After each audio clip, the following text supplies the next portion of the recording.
Good evening, everyone. I'd like to call the 122 KSBC meeting to order. Since we have people online, we'll do a roll call vote. And Kirk is not here tonight. So Pat? Here. Sean? Here. John? Yes. Chris? Yes. Ed? Yes. Greg? Here. Nancy? Here. And Carla's here. Thank you, everyone. Quick review of our agenda. We'll start with public comment, liaison reports. We're actually gonna do a motion to take the designer update and OPM update to swap them. And we'll talk about financials, the schedule, total project budget. The designers will give an update and then talk about the schematic design submission to the MSBA on February 10th. Then we'll review meeting minutes and talk about next meetings and adjourn. So we'll start with public comment. Anybody? Okay, no public comment. Moving on to liaison reports. Any liaison reports in the room? Any liaison reports online? I will give a quick update because we weren't sure where to fit this into the agenda. We have had discussion about moving the modulars off of the site. We have been talking with Mike and saying that our best time to move them off would be for the beginning of the 2025-2026 school year. So Joe and Kevin have been working with GNAP to figure that whole process out. And Dr. Milichewski signed off on a change order to start that process so they can start. They gave us some initial information, but to get that process going a little bit more. We did have some meetings and decide on a permanent location for them. And one of our commitments in town meeting when these were purchased was to save them, right? They're not old, so we wanted to be able to use them. So we will have them moved to the high school, actually right outside of where our Rise preschool is, behind where the baseball field is, behind central office. There's a patch of land there. And there has to be there's some site work that needs to be done for it, but that would be a permanent location. So if by chance the Killam project didn't happen, it doesn't matter. So that's our situation. Those two classrooms will become preschool classrooms during construction. After construction, we have plenty of things at the high school to use that for in terms of different tracks of learning and stuff like that. So just wanted to give an update. Certainly, Joe, or Dr. Milichewski, if you have anything you want to jump in on, feel free to, or if anybody has any questions. The only other thing I would say is that from the project's perspective, we're looking to do a potential early package and construction, and that would be starting before the end of the next school year. So to your point, what you were saying earlier, the ideal time to move these is when students aren't in them, which is this summer. So in order to do that, you've got to get design going, you've got to get everything ready to go in the queue. We're going to be talking about maybe doing some adjusting to our schedule tonight. That kind of fits in well with this, and maybe I'll hold that for that, when we get to that point there. But I think in general, if we don't do it this summer, in order to not delay the project or prevent problems, overlapping with the project, you might have to do it during the school year, and now you're displacing students during the school year, which is a much greater concern for everybody. So I think trying to do this summer is appropriate, and I think Joe is kind of spearheading this and already got it to a point where we're comfortable, at least I'm comfortable with his timeline, that it can be gotten and done this summertime. Kind of got the timeline, and now we're trying to condense it. Work and we're into trying to fit in with what we think, which we'll present tonight, of a date that we will go to the town for a vote. And I think we're going to have a meeting in about 2 weeks, a week and a half, we might have some financial documents related to that that will be presented to this committee at that meeting. Super, thank you. So could we have a motion to take out of order the designer update? So moved. Second? Thank you. And we will have a vote. Pat, Yes. Sean, Yes. John, Yes. Chris, Yes. Kirk, sorry, Ed, Yes. Greg, Yes. Nancy, and Yes. Carly, yes. Thank you. Hi, Jenny. Hi, thank you. I'm actually just gonna set this up and turn it over to Lee.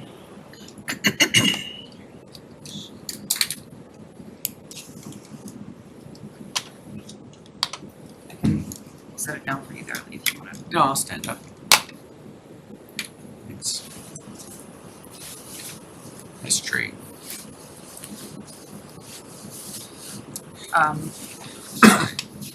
So we'll have, for the designer update, we're gonna give you an update, Lee's gonna give you an update on where the design stands. Because we haven't shared that with this group in a while, and then we'll just run through the kind of steps of the MSBA schematic design submission process. There's a bit of back and forth, we'll show you some documents, you'll review them, blah, blah, blah, blah, blah. So I'll go through that after Lee is. Sure. All right, thank you. Hello. So a lot has happened. I think everything that you saw in the past has not changed, but over the last couple of months, there's been a lot of refinement for schematic design. Pat, I think you've actually seen documents that look pretty exacting. We've built the building in a model in the computer. We've met many, many times with our site and civil, not just to talk about the things you see, but to talk about the things you don't see, to really refine things. We've met multiple times with faculty again. Part of what we like to do is about 2 months ago, a month and a half, we met with all the faculty representatives again to make sure that every space is in the right place, it's the right size. We actually moved quite a bunch of little things, because we're always listening. And if you talk to Lindsay, who's done a lot of that work, she will tell you that we did a lot of listening and changing things. Just this week, we showed a whole bunch of layouts of rooms. That's actually going to be in the MSBA report. But while they're not finished, we have to do kind of technical layout of every classroom, every room, and all this kind of stuff. But we want to meet with all of these different faculty and teachers and make sure it'll work for them. And they are lockstep with us. So from the inside out, I want you to know that there's a lot of that going on. You won't see a lot of pictures of the inside, but we know what it looks like and what it's doing. And then the other really big thing that we did was we gave our drawings and specs to 2 different estimators, one through the OPM and one through us, who really itemized and went through them. Some things are still square footage, but most of the things were the building themselves. And then we went through 2 or 3 days of relentless, what is the right? Reconciliation, which basically means this person's here, this person's here. They go over every single item, they're used to this, and kind of argue it out. In the end, that will lead to your building, but we put a lot of thought into what those are and lists. This is your latest site plan. It works with the grading, starting at the really high grade by the site entrance all the way down through the site. The building itself along Haverhill Street is only about 2 feet above the sidewalk there. People like John will understand what I'm talking about. And we really worked hard to make this an accessible site.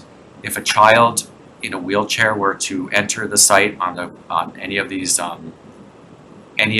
sidewalks, they would have a pure accessibility over the whole campus. So there's no, even though you have some slopes, we've mediated all that. The drop-off works really well, the bus drop-off works well, and believe it or not, we've met with Joe Huggins and others and done turning radii, and things like that at the service entrance to make sure that garbage trucks and big trucks and all that kind of stuff, this is the kind of stuff we do.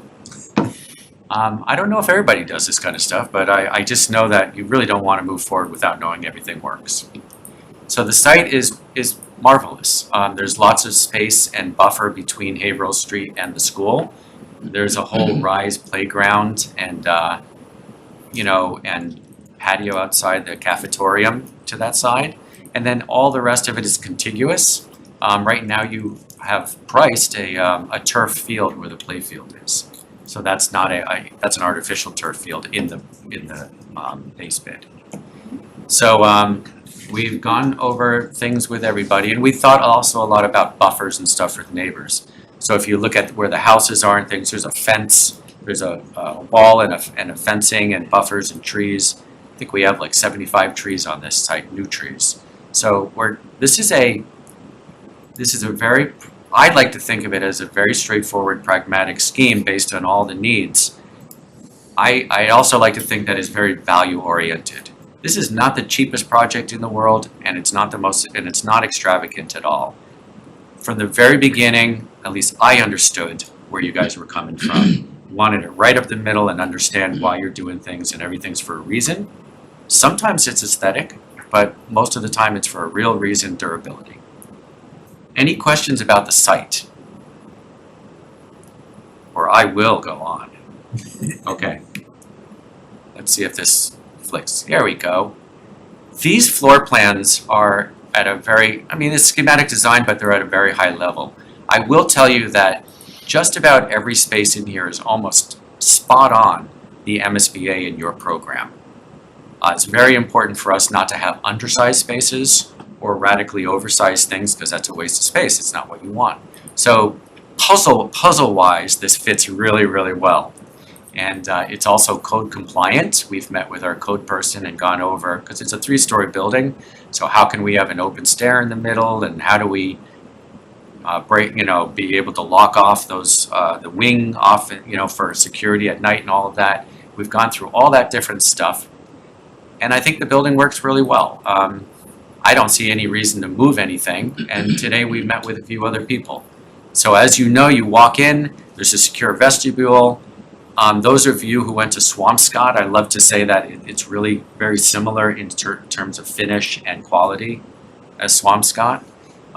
When you get into the lobby itself, remember you have the admin check-in on both sides for Rise and for the K through 5, so that both of them are in charge of their own world there, and somebody's always watching.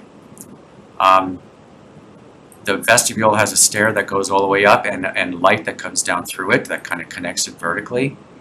And I think that the cafe in the back there is really nice. It's smaller than Swampscott's, about a third smaller.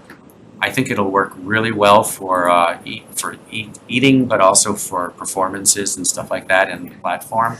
And has a big, huge window. And just so you know, even the kitchen has been laid out and designed by our kitchen person and priced. So it's pretty high level is required by the MSBA and everything. And so I just want to keep telling you how much work has gone into this so that you can feel fairly comfortable. And even the mechanical rooms and stuff have been laid out and are the right size for this particular equipment. When you go up to the second, that was the Rise level, remember? And so when you go up to the second level, you pop up in the middle, there's an art room right there, there's light coming down, and there's some of the shared stuff. The gymnasium is that high school basketball court gymnasium with 200 seats for bleachers and storage and a way out the side so the kids couldn't actually go out and go to the playground from there and back up. It has adaptive PE space, which the MSBA is actually paying for. And it has OT and PT, everything in the right place. And then if you go through the little gateway on the right, what that means is that you're going into K1 and 2 world. That's like a neighborhood or a place. And I think that really worked out well, in terms of breaking down the community and and the different areas. Remember, they have those flex areas out front, and they have small group rooms, and we went over all the layout. And that library in the middle, in the very center there, the square itself of the library, that's the first floor. The main library is all on the first floor, but then on the second floor, when you look, you're gonna see there's a 2-story space. And that's where the light comes down in and actually gets shared all through there. It's my feeling that when you go to the second floor, you're actually in the K through 5 school, and it's like a reestablished, like that's the ground, and then everything goes up from there, and it's only really a 2-story school. Do you know what I mean? That's the game that we're playing, and I hope it really works. I think it will spatially. And then the third floor, it's got a little lag time on it. You can see that the third floor, you pop up in the middle again, and that's where you have a few more of those the support and academic support classrooms. And then you go in to 3, 4, and 5 land. And you can see that you can go into the library from there. So if I'm in 3rd grade, I can go down a stair into the library directly and not have to pass through everything. We also have, right behind that box of the library is, in the middle, it says STE room. That is your new innovation makerspace.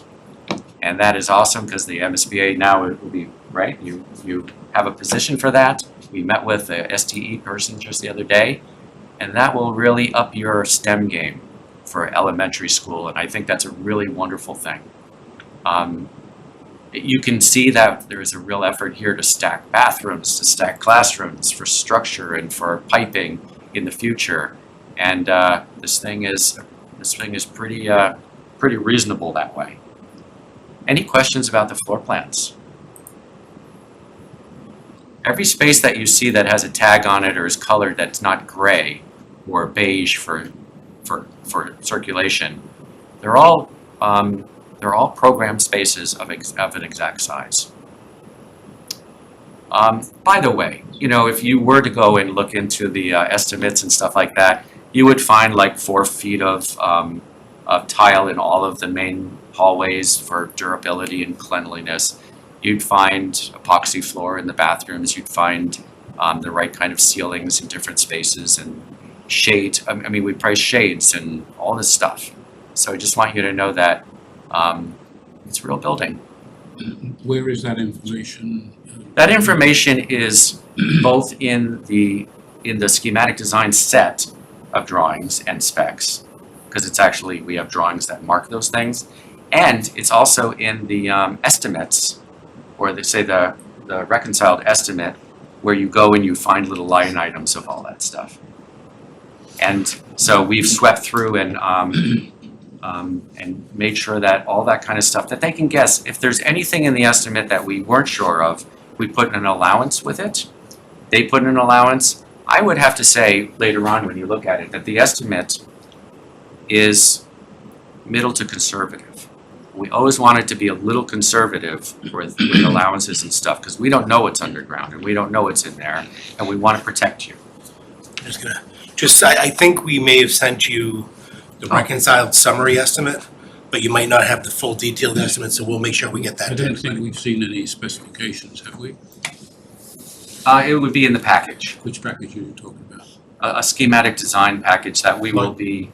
Yes, I asked for this. I'm a Well, little bit ahead of some people. I have the schematic design package and the estimate, but I got those last Monday just because I was talking Right, to Mike asked from. We have that to show. That's gonna be part of the discussion tonight as well. Good. I mean, we have not, for No, example, that's okay. we have not, I have no idea what the structure is of this building. We've not seen a structural design narrative or details or anything. So is this a load-bearing wall building? Is it a steel frame building? So we do have all that information and we will get it to you, and you can Okay. look it all up. That's why I'm saying we haven't seen it yet. Yeah, of course. Okay. But that's that kind of a means- normal process. You're a structural engineer, so you want to know, and it's a steel frame. It's a steel frame, okay. One Okay. quick question, Lee. Yes, sir. The shaft in the lobby that goes all That's the way right. up. How are we managing that? We manage that with those fire dampers, or is it? No, actually, we're allowed to leave it open because it's a stair of a certain, with an opening of certain size, so we actually don't need any fire dampers. Okay, so probably just have the smoke curtain at the bottom. Yeah, just little things. Okay, all right, We excellent. learn these little things and then we avoid them. Yeah, excellent. Actually, this building is smaller than, the footprint is smaller than Swampscott, and we don't even have any firewalls. We have a couple of separations, but no, because I believe that firewalls are expensive and we try to avoid them. Good. Lee, Yes, just make a comment. And I don't know why this hit me today. I've been Go looking ahead. at the drawings for months. When the students leave the cafeteria and go to recess, they're gonna come down to the front of the building, right? They're coming out the door that's right. from the building. And I keep like looking at these, the teachers' lunchroom is here, there is a special ed, the team chair's office is there. And I keep thinking like extra insulation there so they're not hearing all the commotion in the hallway. Well, there's definitely walls and things in different places, and we have our acoustic partitions set up. A place like the lunchroom, yes, you want to have a wall there, but you also, honestly, want a little side light so that there is a little oversight. So that there's always a little bit of oversight going on. But yeah, anything like that, we have good acoustic partition separation. That doesn't mean you wouldn't hear some shuffling or a couple of. If I ever go on a Zoom at the school, all I hear is screaming, but it will be a lot quieter than that. I think what Carla was referring to is That's right. the corridor wall at the K-8 conference room and the lunch and the, Oh yeah. so that corridor, as kids are marching out that corridor, that's. Yeah, what there'll be I'm- times when they come right through there, and teachers too, Yeah. with them. The sequence is basically that there's washing, a washroom and toilets right outside that door, and then they go right out to with a vestibule outside. We will continue to make sure that we'll have an acoustic consultant who will check all those items. But thank you for bringing it up. It hit me today, I'm like, wow. Oh no, those are, I have that's to one have of it the in my head, bazillion things that can happen. Exactly. Okay, Thank you. Thank you. All right. So just wanted to show you, this is a bit of an updated site. We're still trying to keep it relatively simple. As you can see, it's an extruded building, and there are certain things that kind of give it scale. Like the paneling on the first floor that is a little warmer, whether it's a wood-like thing or something else that the kids can touch. And then the brick is kind of on the second two levels. There's an arcade underneath the overhang of the gym, which faces the playground. Remember how all of the kids and the parents, they come early or stay late and they all hang out and they're all in the rain? That's why we did it. It's not just for la-las, it's a functional gathering space for community, and it's in the right place. And there's a nice big canopy, and you can see where the stairs come up and pop up. I think it has a good scale, but here's a way for you to see that whole building. And then when I go to this side, which is from Haverhill, you can see how, thanks goodness to John, the building is set back more and has some real buffer. And while it's still a tall building, it is set back and has different materials, like on the first floor and then the brick. You can see that it has a lot of windows that are punctures. They're good sized windows for light, but they're punctures and they're not curtain wall.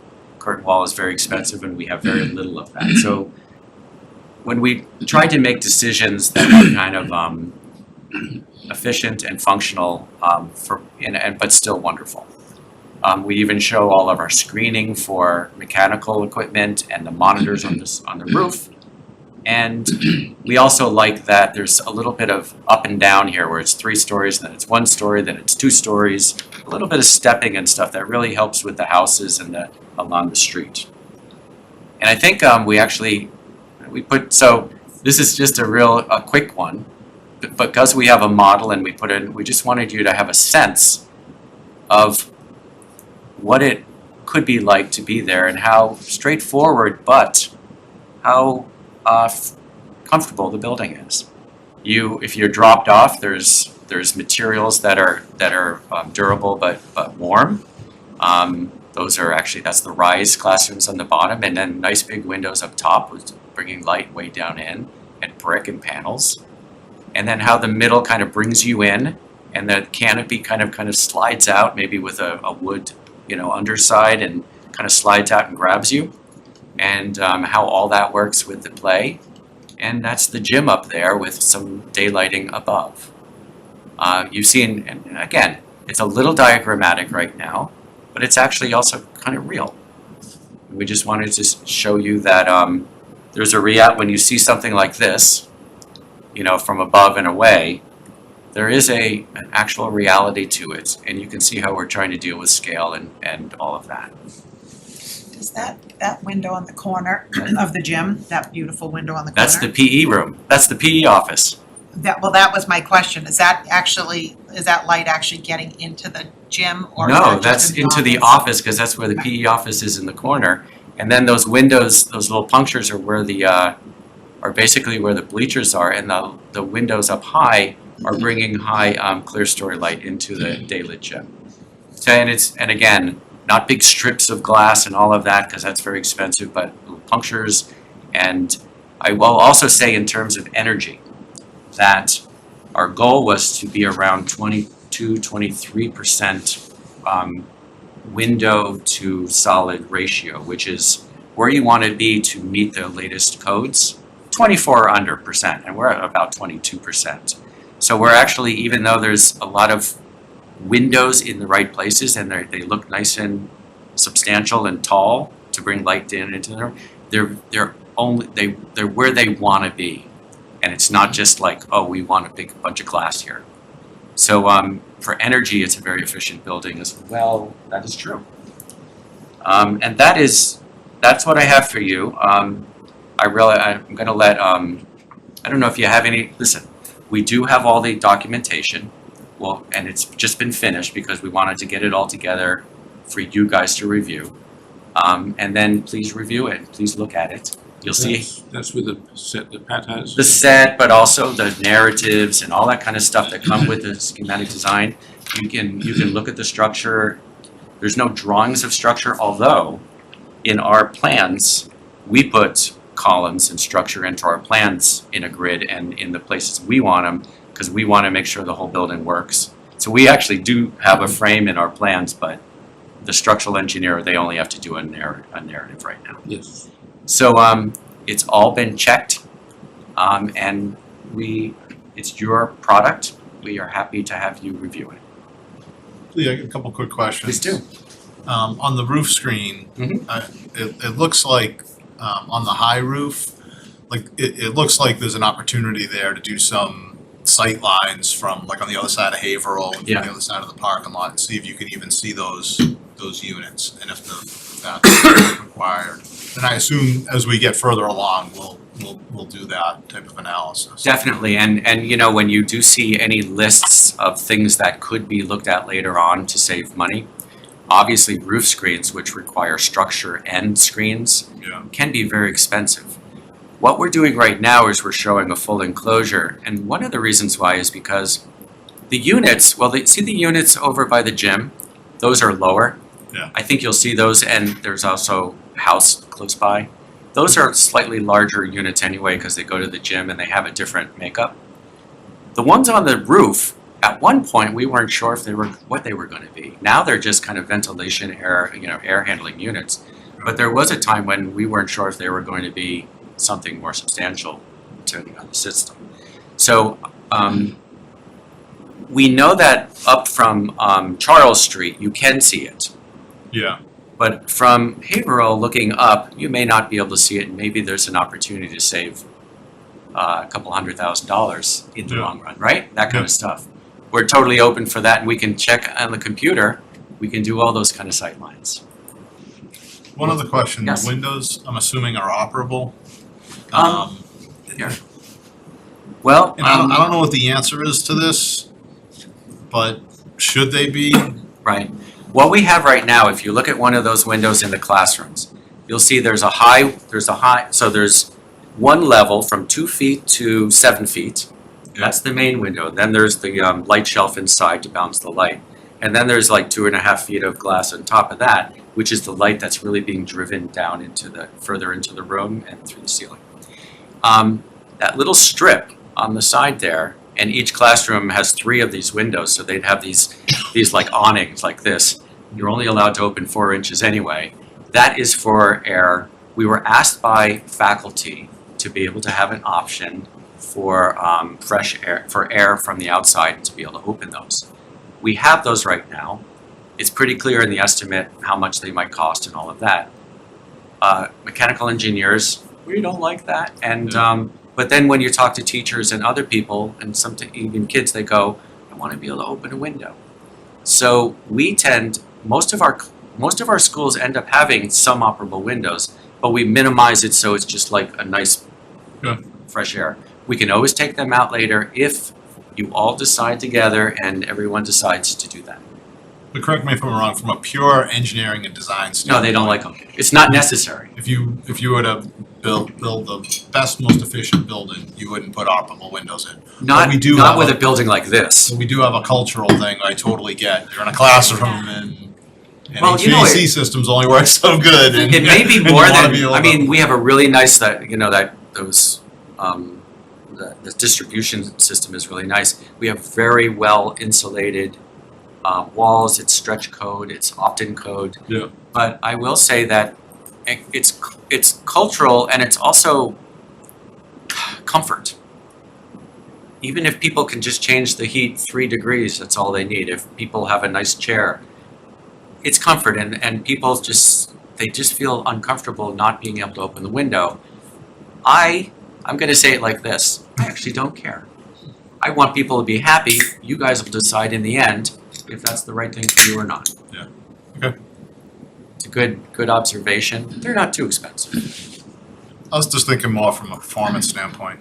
But it becomes you're spending money to decrease performance. I'm done. But I get it.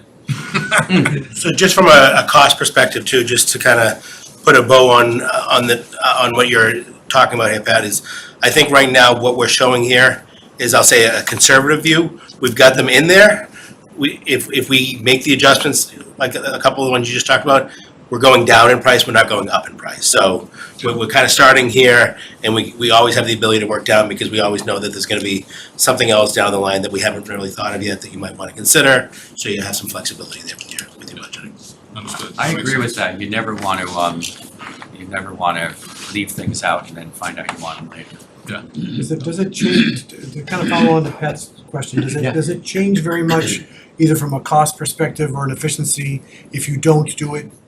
If you just had one of those windows, that it would have an operable window versus all 3 of them? I mean, again, Always, but the second you have operable windows, it changes things in a classroom anyway.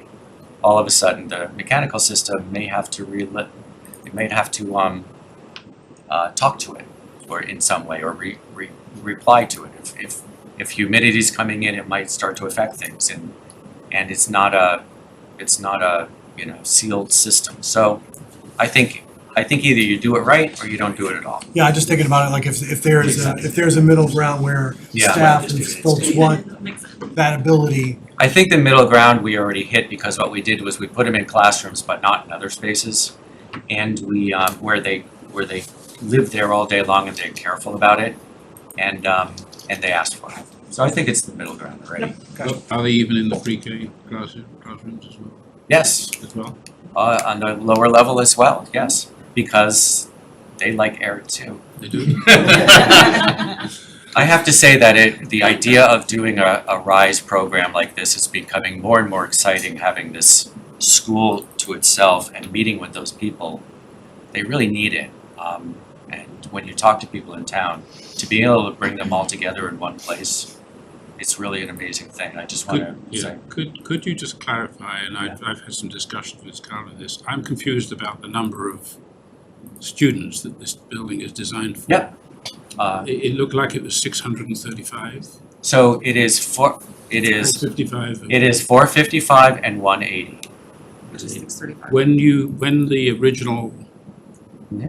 when we had the discussion about putting pre-K in this school, the numbers were not 180. Yeah, they were more like 40 or something like that. yeah, and that's because you were just replaced at first, the first discussions and the superintendent's here.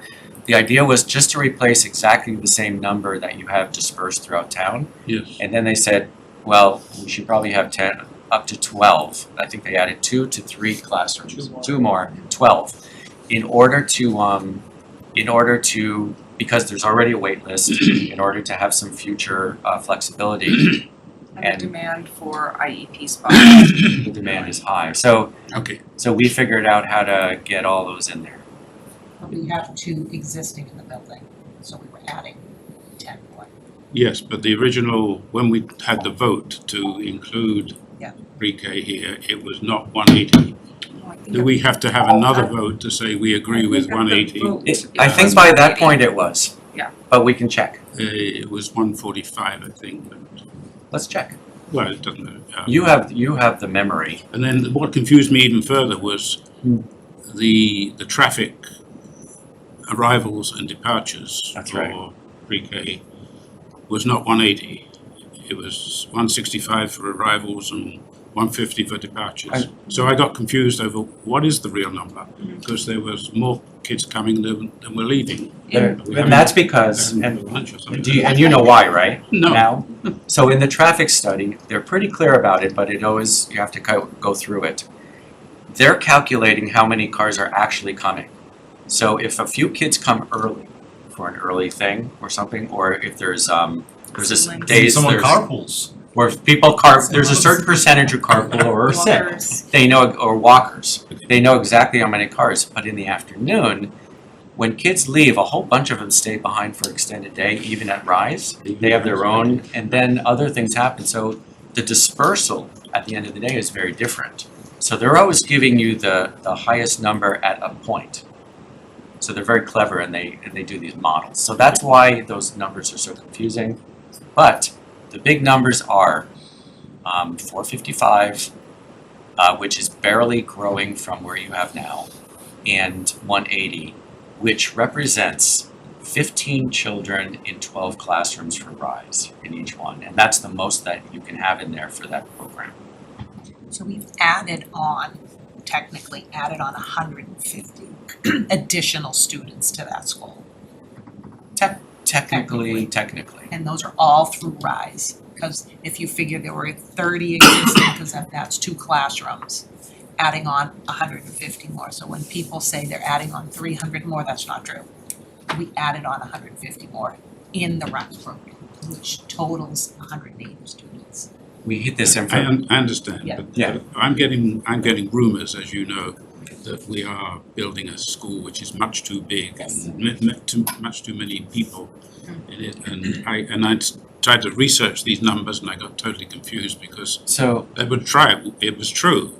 What we voted on back in July, I think it was not what we have now. And how did we get from there to here without us having another vote on it? it may be that the vote took the 180 and subtracted the 30 or so kids from that were already in Rise in that building. I think so. But I think that you guys should look at that, and if you need to revote or look at that again, do it. I agree. And if I can just say one last thing on that, not to add any more confusion to this, but when you sign with the MSBA, it's going to say your enrollment is 455. Because that's all they care. It's always gonna be just the K to 5 enrollment. They've conceded pre-K is part of it and everything, but we actually asked that question to the MSBA, should we be adding in that other number? They said, no, it's 455. And they're paying for all those classrooms, Excuse me. but that's it. So I think you got everything out of that you're going to get.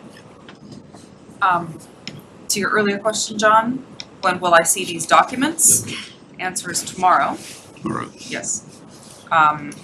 We'll be sending the draft schematic design documents for the committee to review. That includes the drawings, specifications, and 600-page report for your light evening reading. That's with the appendices. You don't need to read the appendices. Thanks, John. Yeah, I'm not sure if my computer can handle it. I mean, keep in mind that this is also, while it looks like a lot, and it is a lot of pages for things, it's still schematic design level, which means that there's another 11 months of design and documentation and detailing work that'll happen after the fact. So please be gentle. We welcome your review and your comments. We'll have 7 days for you to review and comment. And then you can submit your comments by February 1st. Comments are welcome later as well, but the later, the less likely we'll be able to respond to them before we submit to the MSBA. So on February 3rd, our next meeting, February 3rd, will be a vote to approve and submit that SD package. And then we'll have a few days to revise and update any points that are discussed, or comments or changes that come out of that meeting. And on February 10th, it will be submitted to MSBA. Then the MSBA has a review period, which they don't tell us how long their review period is. So we have to guess. I think I put in 40 days or something. Sometime in mid-March, they'll get us their comments, and then we have exactly 14 calendar days to respond to their comments. It might sound funny, but they'll be more interested in all the stuff in the book with all the little Yeah. tabs and all of that than they will be in the actual drawings of the design of the building at this point. They've already kind of accepted and like the design of the building. Then on April 8th, there's a project scope and budget conference. Mike, do you want to explain what that is? It's basically, I'll say, jumping ahead, there's a board meeting on the 30th, and the meeting on the 8th is the prep meeting, if you will. It's to sit with them. If they have any real gotcha questions or something like that, that's their chance for that. That's the chance for them to kind of feel out if we've made any adjustments to special ed or anything like that. It's really for them to get information so that when they're coming to that meeting on the 30th, they're prepared to vote, really. So it's our opportunity to answer. They're going to give us written questions. We're going to give them written answers, but it's a chance for us to have a verbal conversation as well. The project managers at the MSBA are responsible for making sure everything's checked off, a zillion things. They will not go to that April 30 MSBA board meeting without everything being perfect, so that they can say this is perfect and they say thank you, it's perfect, and vote yes. That's how it kind of works. So they really are, they help us. Presentation on the 8th with MSBA? We will. You guys will? It's a Zoom. Yes. And Yeah. is it just the design team? I think it's us. OPM. Yeah, I mean, if you want to come, I don't know that you have to. I don't know. We'll confirm with the MSBA if they're looking for anybody from the committee to be on. But I think it's really they're looking at the work product. So I think it's really we're there just to kind of help support LBA. LBA is the one that's going to really probably be answering any of the questions because it's specific to the design. If they ask budget stuff like we're doing tonight, budget stuff will be kicked over to us basically. And then April 30th is the MSBA board meeting, and everything will be ship-shape and tightly reviewed by then, and they will vote to approve the scope of budget. So before you jump off of that, just the February 1st date that you have there, that the comments are due back, or the Jenny already kind of said it, but if you have comments, especially if they're big comments or something, the sooner we get those, like, you don't have to wait to the first. If you look at it tomorrow and you have a question, you don't have to send 20 different emails, but you can start sending questions when you have them, so that, especially if there's something that you think might take us a little research time or something like that to take a look at. Like, exactly how do you want us to give you that feedback? Do you want us to just? So I was going to talk about this from a budget perspective and from estimating, and I was going to recommend to send it to Carla and have Carla send it to us. We also have the XLT group, and we can have some discussions in the XLT group as well.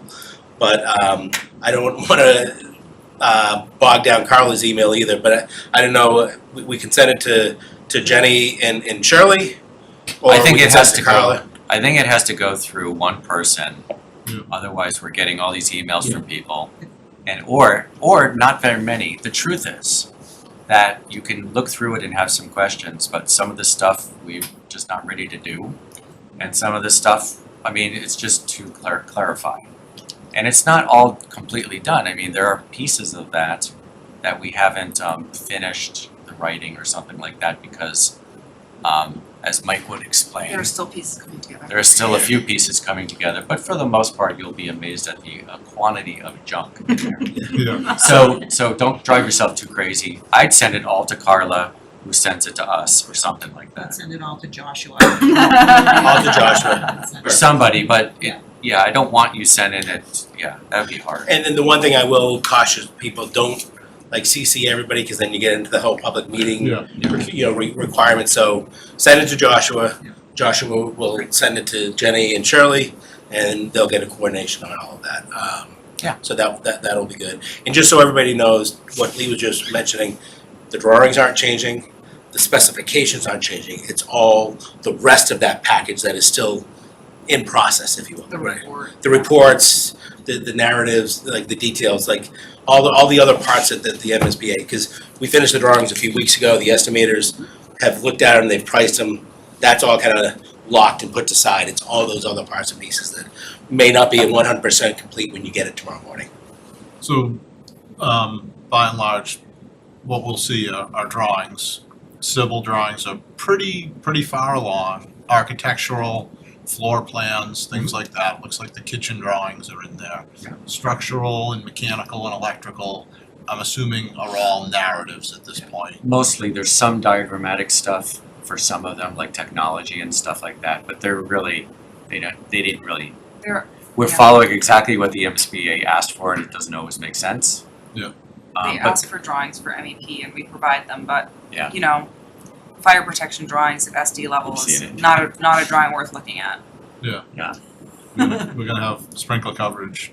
well, what's great It's about gonna be the sprinklers. What's great about the estimators is because they do all of these buildings, both of these guys do all the buildings in the MSBA, they have all the up-to-date bid costs and everything, so my hope is, they know how much the square footage of fire protection is right now. They certainly should. They should. I'm gonna tweak that date to January 30th, because February 1st is a Saturday. Sure. So we'll send it to Joshua on January 30th, which is a Thursday. So he can send it to LBA and you guys will have it. Perfect. By close of business Thursday. Jenny doesn't mind getting emails on Saturday or Sunday.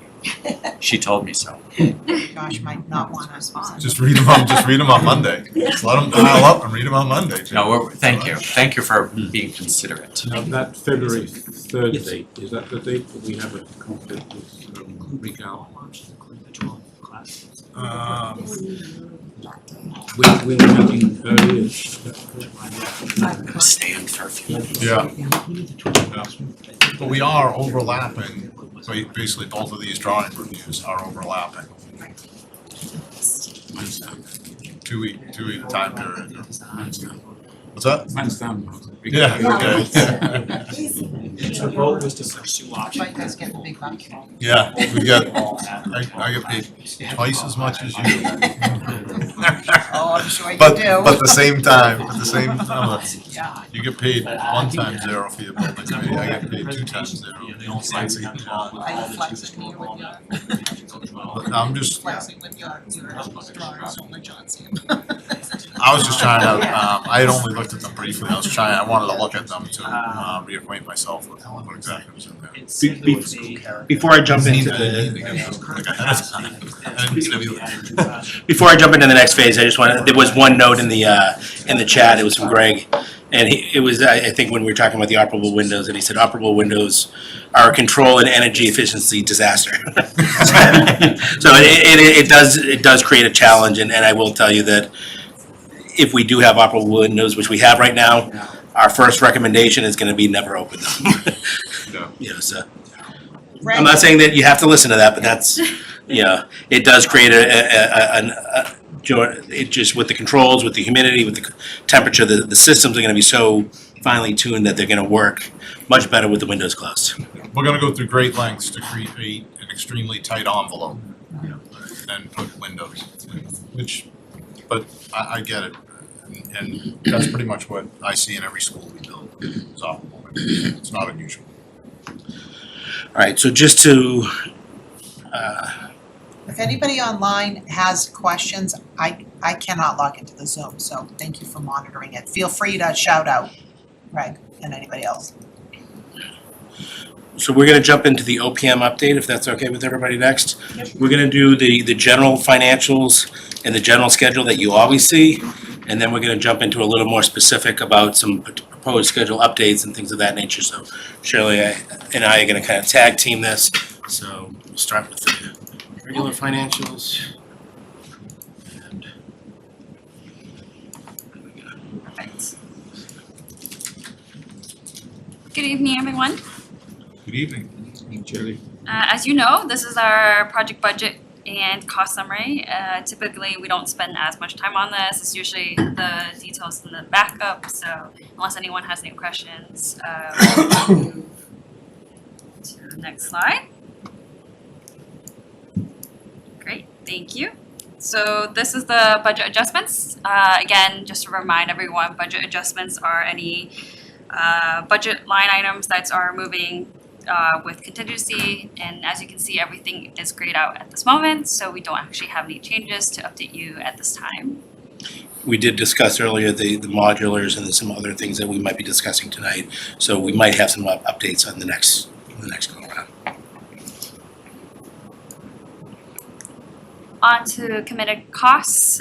This is usually where we have new contracts, POs, change orders, or amendments. And again, everything's gray at this time, so we don't have any updates or new changes at this moment. For invoices, we actually have a couple. Oh, there you go. Thank you. For LBA, as you can remember, we actually had the invoice for December after the December meeting. So we have a invoice from LBA for December services for, I'm sorry, yes, that's right, December services for invoice 221241 for a total of $74,308.40. We also have, I'm so sorry, I backtracked. That's actually November's invoice for December's. And then now I'm going to the December invoices, so I apologize, I retract that. But for CPL, we have December's invoices for our services of $9,798.50. And also LBA's December services for a total of $97,862.34. I think you might have the two LBA ones flip-flopped, but I think you had the right totals, just the first one was the 97. Yep, And then the second one was the 78.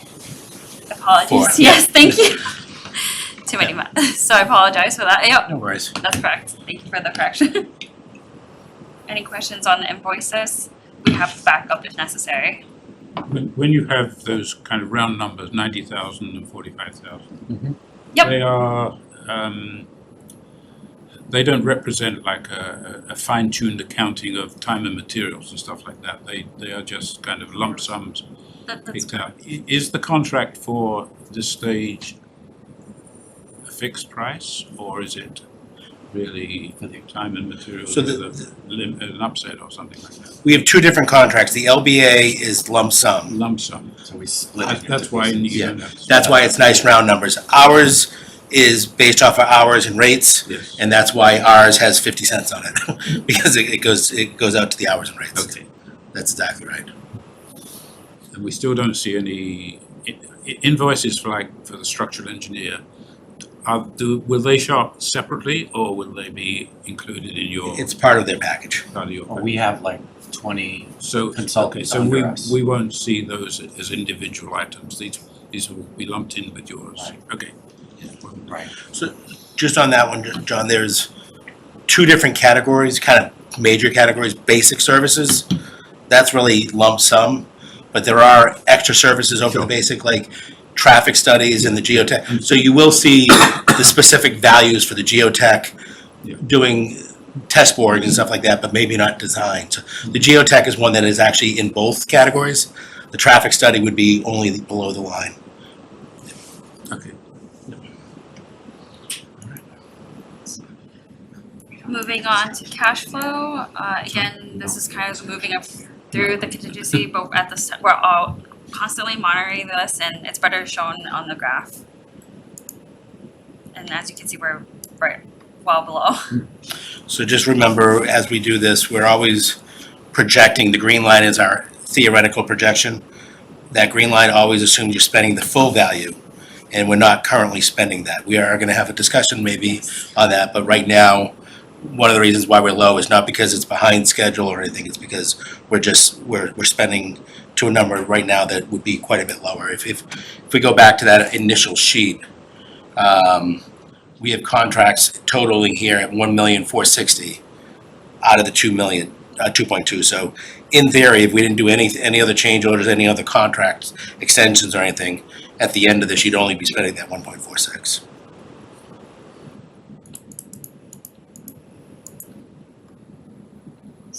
So there's a note on the top, just to note that we are meeting with actually Pat in the near future to hopefully discuss the construction schedules and adjust that piece of it. So just note that that will change, but the big key picture is that we're going through the cost estimating and the SD package, and that's the piece where we're currently moving forward as we just discussed with LBA's design process. And the bigger piece that we want to get into or more in discussion is the actual vote. So I'm sure Carla has maybe something too. So we're going to pull up another sheet in a second that shows a little more detail about what's happening or what we're proposing to happen, I'll say from now until the vote. The reason why we didn't want to show you part of a schedule, only give you part of a schedule and have you say, why didn't you show me the rest? But depending on how this vote happens tonight, it's going to potentially substantially affect everything beyond this. So the old schedule you had last month, for example, Do we want to vote? Do we want to vote on The invoices. on the invoices? Yeah, sure, we can do that before we, move on to the schedule? absolutely. I wrote down, Carl. Awesome. We need to approve, am I approving, what's the word? Approve. Proof, yeah. Approve LBA invoice 21241 in the amount of $97,802.34. LBA invoice 21321 in the amount of $74,308.40, and Collier's invoice 1013101 in the amount of $9,798.50. Can I just check one of those numbers? The first one, 97,862 Yep. and 34 cents. Yes, yep. Okay. Second. Seconded by Pat. Any discussion? Okay, we'll go to the vote. Pat, Yes. Sean, Yes. John, Yes. Chris, Yes. Ed, Yes. Greg, Yes. Nancy, Yes. and Carla, yes. And it passes. Thank you, everyone. Okay, now we can move on to the schedule. All right, excellent. Thank you. So, we've had some discussions recently, and one of those discussions was with the town clerk to make sure that we were dotting all the i's, crossing all the t's, making sure we were accounting for every day. Is it 35 days before the election for the select board to vote to have the election happen? No, it's actually 36 days because they have to let the clerk know, and then the clerk has to actually file for the election, so they need 1 day to do that. So working out all those details. As we work through those, one of the big things we wanted to understand is when is town meeting, when would we be looking to, in theory, have a town meeting specific to this project? And those dates actually started aligning pretty well. And so with that understanding, if you look at the schedule we presented a month ago, we were having a vote out in June. But really, it actually makes a lot more sense based off of aligning with the regular town meeting. We're still talking about maybe having a special town meeting, and I'll get to that in a second. But it would be a special town meeting within the town meeting time period, and having the vote sooner, it does a couple of things for us. One, first and foremost, we talked before, I think Pat had brought it up, that the current schedule from vote to completion of documents is about a year for the design team to complete their documents. We can tweak that a little bit. We can't ask them to cut it in half. But, it might be 13 months, it might be 11 months or 12 months. It's in that general time frame. So if we're voting in June, the documents will be done the next June, means we're bidding in July, not necessarily the ideal time to be bidding.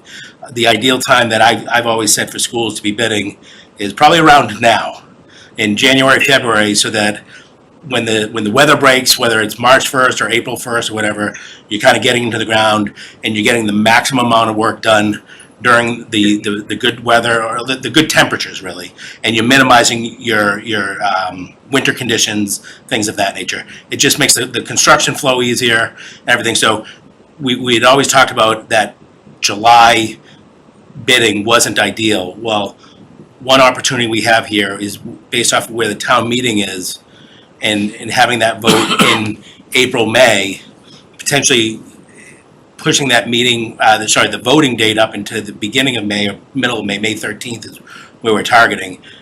That saves us about 6 weeks from where we were showing. So that gets us into the ground 6 weeks earlier.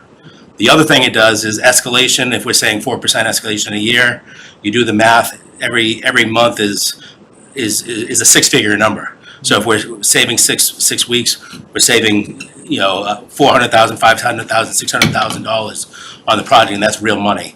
One of the things I want to talk to Pat about tomorrow is, now if we get this vote approved tonight, what else can we do? Is there any other opportunities we have to accelerate that? And I'm going to talk a little bit about that, but I don't want to jump the gun. I want to show everybody what we have here on the screen first, make sure everybody understands it and is comfortable. If you have any questions.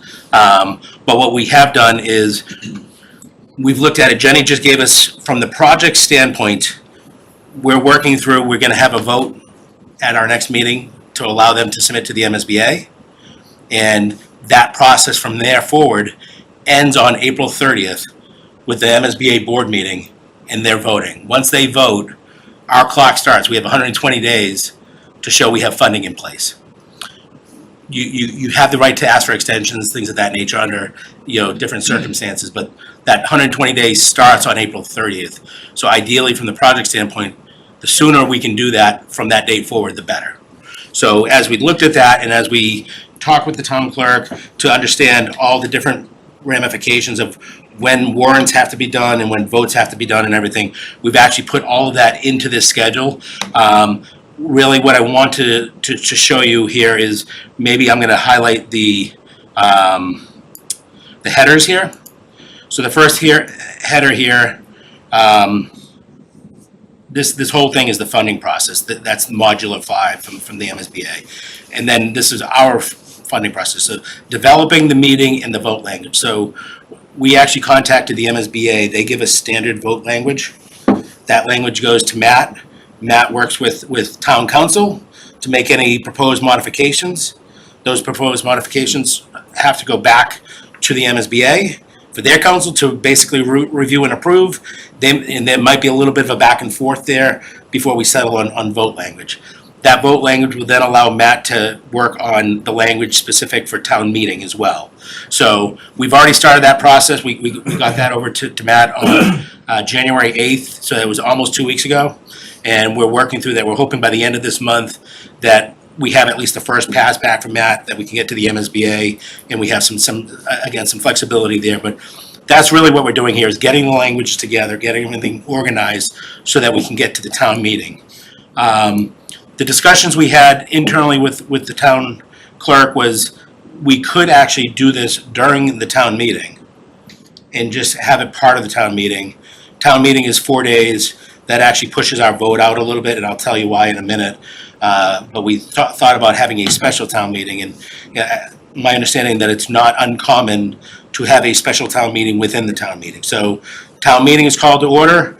You do town meeting business. At a point, you stop the town meeting. You call to order the special town meeting. You do special town meeting business. You close the special town meeting, and you go back to regular town meeting. So right now, the regular town meeting is scheduled for April 28th, May 1st, May 5th, and May 8th. If you look in this packet and what we had sent to you, we were proposing a special town meeting to be opened on May 1st and a vote potentially on May 5th.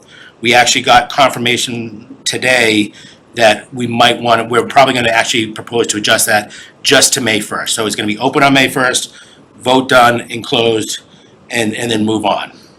So that doesn't really affect any of the other timing, but just so everybody understands, we did an update to this here because we didn't want you to have something different on the screen than what you had in your packet. So that's the special town meeting. We have the town meeting shown here as well. That doesn't really tie to our project or to our schedule, but we just wanted to have it in there so that we can understand how these dates are related. We are then showing a popular election. And what we're doing here, the first item on this is information to the select board. So this is that vote language that Matt is currently working on. And once we get that approved from the MSBA, we'll get that to the select board. The select board would then take that information. They would actually have a meeting. We're targeting their April 1st meeting for them to vote to request an election. That is more than the 35 days before the election would actually happen. But what we're seeing is that there isn't a meeting scheduled for the select board on the 8th or the 15th, so that's why we went to the April 1st date.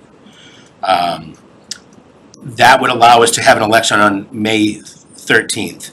So the requirements for the election on May 13th is that the select board vote for it, the town clerk advertise for it, and then the other thing that we really are looking for is approval from the town meeting to go forward. Now, the approval from the town meeting is actually going to happen between when the select board vote for it and the actual meeting. And again, one of the reasons we're asking for that to be done, or we're proposing for that to be done, is if we wait till town meeting, then the select board meets, and then the clerk votes, and then we have the 35-day wait period, we're losing over a month, about 5 or 6 weeks. And with that escalation, with that construction sequencing and everything like that, we feel it's a benefit to the project to actually move forward with that. So we're going to make sure that the select board understands that when we get them the information, that we understand that we're doing the election a little bit out of sequence, if you will, but it is happening 7 days after the town meeting closes, after the special town meeting closes. It is happening more than 35 days after the select board. So we're meeting all the requirements. Just as an FYI, that this had a meeting with the Center for Active Living as well, and both of these projects are going on the same ballot, and it is going, if it does not pass town meeting and it's already been promulgated, we will, and if it doesn't pass town meeting, we will be having an election on May 13th. Even if the ballot is doesn't make sense, right? So we could potentially, by doing this and trying to save that cost of money, we're gonna be holding an election with police officers there, with town staff there and volunteers and all that. So we wanna make sure people understand that. We are gonna be doing a roadshow and going to select board and school committee and town meeting and all that, just to get the word out there. Even if the town meeting doesn't vote in favor? If the town meeting doesn't vote in favor and the select board has already, I'm not using the right word, it's not promulgated, they call the election, then we will be having a town election, regardless if town meeting passes or not. So what happens in the, so play that out, town meeting doesn't approve or whatever and we still have the election and say the town approves it. What has that ever happened? First So- off, probably, maybe not. It hasn't happened on my project, I'll put it that, yeah, but if that did happen, what we would then recommend is that you immediately file for a new special town meeting, and you would bring that forward to the town meeting, and you would say that the popular vote has passed, and we would like the town meeting to reconsider allowing this to move forward because the popular vote has passed. But I what guess is if they it? say no, then they say no. Yeah. But what would that So we do? won't lead with that. We won't lead with the fact that they're a speed bump. No, I just curious as far as, and in that scenario though, Mike, too, then we erode some of the time. Or do we, if we have a popular vote on 513? We need to have a yes on both, with the MSBA in order to move forward. In order for you to secure your funding and everything else, that you need to have both yeses. So, and without an extension, you need to do that within 120 days of April 30th. I think it goes to like August 28th is the time. So if we're looking at a vote on May 13th, we can easily assemble another town meeting prior to that August 28th. Yeah, I was more asking, like, you're choosing May 13th, timing wise for documents and everything else. In order for that 11, 12, 13 months that you were talking about before, is that after both? Or if we have the town-wide one, does that kick off? It's a great question, and I'm going to say, if we can talk about this, the next subject I want to talk to you about is the design sequencing, and there's an opportunity to maybe even start the design a little bit sooner, and that's what I want to talk to you about. So if we can hold that question. My question on it is, so we are essentially saving $400,000-ish, depending, you said it's like $100,000 a week, or?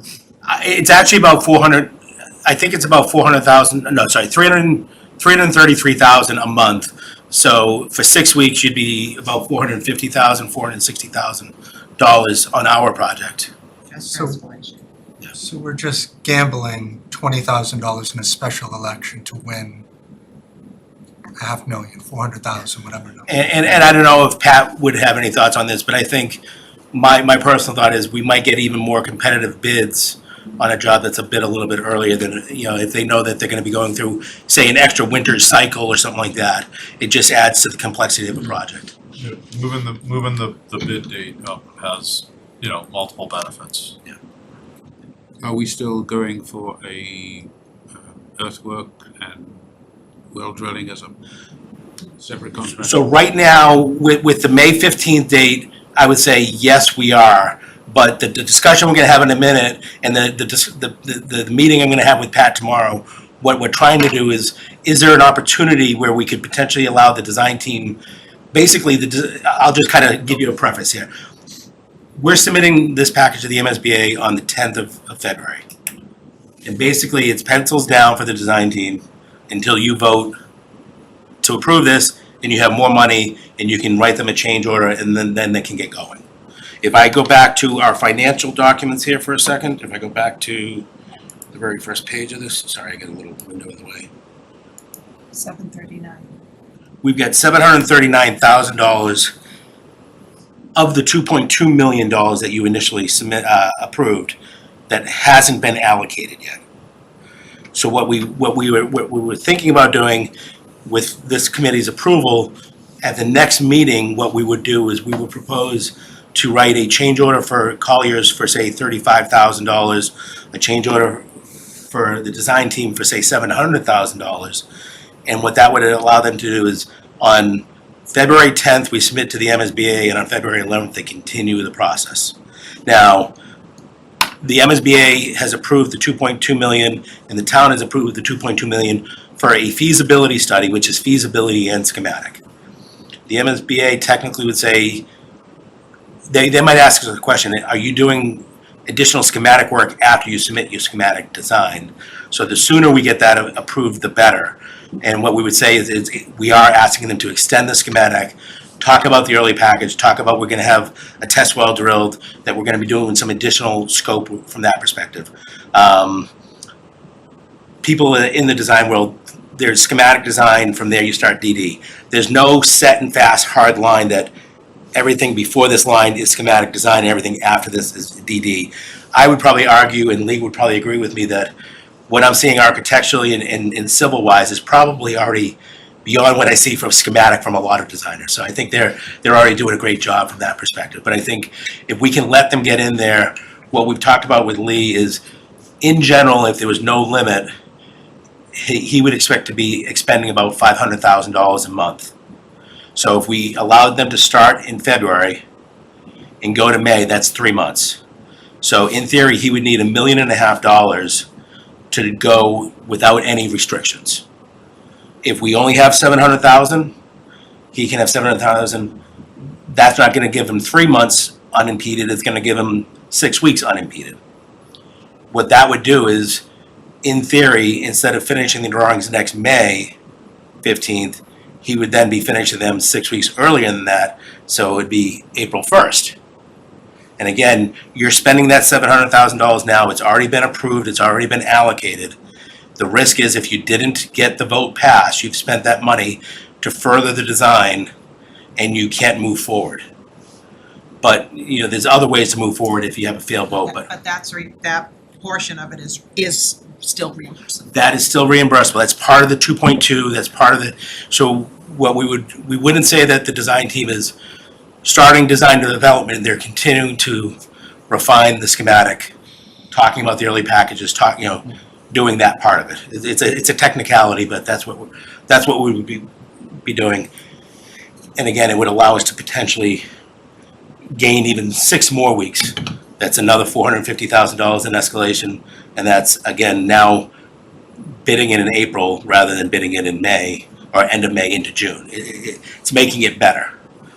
If there was a scenario where we could come up with $1.5 million and allow them to go forward, now we're cutting that back 3 months. So now instead of May 15th or April 1st, now we're talking middle of February. If we could get to that middle of February, that's when your question a few minutes ago, John, if we can get the full contract out in February, we might not need to do an early package. We could get the contractor out there, he can do the wells, and in theory, if Pat was out there, he'd probably be doing the wells on the north side and putting the concrete foundations in on the south side, right? I'm pretty, The same amount of money that you get paid. So you wanted 1.5 million to do that, right?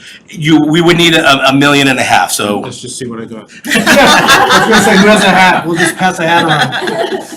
I haven't said much about this because I'm just following whatever you lead, but we do have a substantial amount of money in the budget to account for the phasing of the early package and the transfer to another person, because it will cost money having both of those different things. So the idea, just in general, the idea of not having 2 packages will also save money. Yes. So it's not just the escalation in the bidding time, it's that we had a contingency built in because we know that Two the different contractor might have contractors, and Yeah. timing and all that stuff. So all this is driven by the move-in date of September 1st of. So So you work back from there and. to a degree, but this might actually move us enough that we can talk about a different move-in date. I don't want anybody to think that that's driving this, but I think what we wanted to do, I guess, is tonight get buy-in on the date of the May 13th for the vote.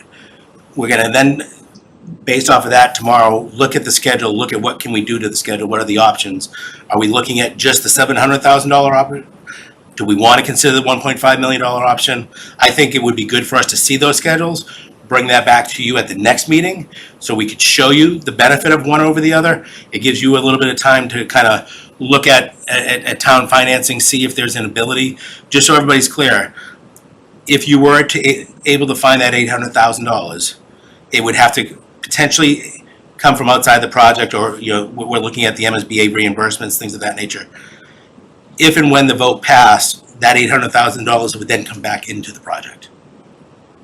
Is there, so I'm getting, I mean, and I think probably by design, I'm getting a little dizzy on like what we save and what we, you know. Yes. To So- Chris's, I mean, 'cause I think Chris's point is a valid one. But like, you know, we're stacking savings on savings in this, you know, kind of, you know, one of these scenarios. It would be helpful, I think, that was what you were just saying, like, given one. We're gonna bring that to you next time. We're gonna say, here's our 3 schedule options. Yep. And this schedule starts us bidding here, this one starts us bidding here, starts us bidding here. The end date is here, here, and here. The move-in date, it might be the same move-in date. Let's just say, for the sake of discussion right now, it might be the same move-in date. But then below that, we're gonna calculate the potential escalation savings, we're gonna look at the estimates, like Lee said, and say we had $400,000 in there or $300,000 in there for that overlap between the contractors. There's a potential savings on one of those, but not all. So we'll give you the schedules, or the key milestone dates on the schedules, and we'll give you the cost savings so that you actually have that, so that you have an informed vote, hopefully Yeah, next time. and this gets back, and Carly may be already thinking about this, but these are the types of things that I look at that'll be very helpful for the special town meeting. Like, these are the types of things that, is the value add, of the collective. Yep. As far as, and again, just gives more, hopefully more confidence in the management of it and what we're doing from a project perspective and showing tangible, kind of numbers around there, it's powerful. Yeah. Yeah, that's exactly, like, we wanna be able to lay it out, but you gotta tell people what you're dealing with, and you have to tell them the risks of what each phase and what you're doing. And if we get to, when we have, by the end of this week, we'll have a better idea where we're at. We're gonna get to a point where we want to, at the special town meeting, present something that we're thinking about also doing, like they did for the MBTA communities and had special town meetings. We want to be able to invite town meeting members prior to town meeting, so we could go through this, so there's an understanding, so when we go to town meeting, hopefully, we don't have to have these discussions, and people have time to process it. And then we're completely upfront with everything. Yeah, just another civic community meeting Absolutely. around this, but, I Exactly. think that's, these are the details that I think are very impactful, especially since they hit the pocketbook. Yeah, and just so everybody, so we did want to talk about that vote in the town meeting tonight. The reason why I didn't give everything else is part of it is we haven't gone through all the schedules yet. And we didn't want to be presumptuous that we're going to do all these schedules without even having committee buy-in on the adjusting of the vote first. So assuming that we get that, then we already kind of scheduled the meeting, assuming that this would be positive, because we feel that there's not really a detriment to having this vote earlier. It's allowing the project to move forward. It's allowing us to save some money.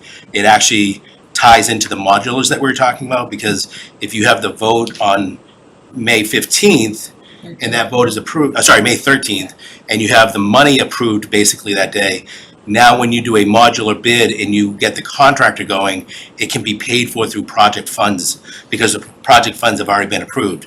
If we're waiting to do that vote on, say, June 30th, you'd actually have to hold that bid on the moving of the modulars, or find some other funding source for it. Because if you wait till June 30th to start to do the bid and then try and get it moved, it's not gonna be moved over that summer period. So we talked with Joe a little bit about this, that what we had discussed is the bid could potentially be out on the street before the 13th. You just couldn't award it until the funds are established. So again, everything, it kind of works out very well for everything. So it allows us to get the funding available for the modulars. It allows us to potentially save some time on the project. It lines up with town meeting, and just by coincidence, it lines up with the other project that's happening in town as well. For like 2 weeks, and I'm not spending, but we feel good about it. So do you need a motion? Like a straw poll, not a formal, right? Because So I think if we're comfortable recommending, I'll say the town manager to move forward with the plan for a special town meeting on the 1st and a popular vote on the 13th, that might be a vote that you would do tonight. Everything else is something we're gonna bring to you next time. So let's do an informal vote, the desire of the committee to have a special town meeting within town meeting, I'm not gonna say the date of that, leading to a May 13th, town-wide debt exclusion election. Okay. Recommended. Second? Do we need a second? I don't know, but we'll take it. I'll third it. Any discussion? So this is just recommending to Matt that that our recommendation is to schedule a special town meeting within town meeting with the goal of having a townwide voting on May 13th. Yes. The select board still has to do their part, and the clerk, everybody has to do their parts, but it's, And so, just out of curiosity, why do we, why do we need to Yeah, do why this? do we need to vote? Yeah, why do we need to do We, this? we did meet, Matt called a meeting with both boards, so we, and the OPMs and stuff, and we met, and that board, that group said, yeah, this is great. So my thought is like, we're not making decisions, like we want this group to be part Oh, of so that. this is so we don't point fingers at you two. Yes. It's like a Everything we You do, get paid so much. everything we do is so that Carl and I don't get fingers pointed at us. I wanna be That's living fair. in this town That's after this fair, that's project. fair, that's We fair. could just have that direction from you. Yeah, no, it's fair, no, it's Who's fair. that? I know it's always one of these weird things, that it's not quite binding, but, Right. yeah, but Right. that's just a clarification Be on on my side. record. Yep, that's perfect. Right, okay, seeing no discussion, Pat, I fully support this recommendation. Sean, Yes. Yes. Okay. John? Yes. Yes. Chris, Yes. Ed, Yes. Greg, Yes. Nancy, Yes. and Carly, yes, great, thank you. all right, excellent. Thank you very much. So we'll have more to come, but I appreciate everybody kind of bearing with us with that. And I think, to me, this is all good news. I mean, in the end, you're just kind of listening to what we care about, just to Lee, what you were saying before, this is all about you kind of listening to what our goals are and what our needs are, so this is great.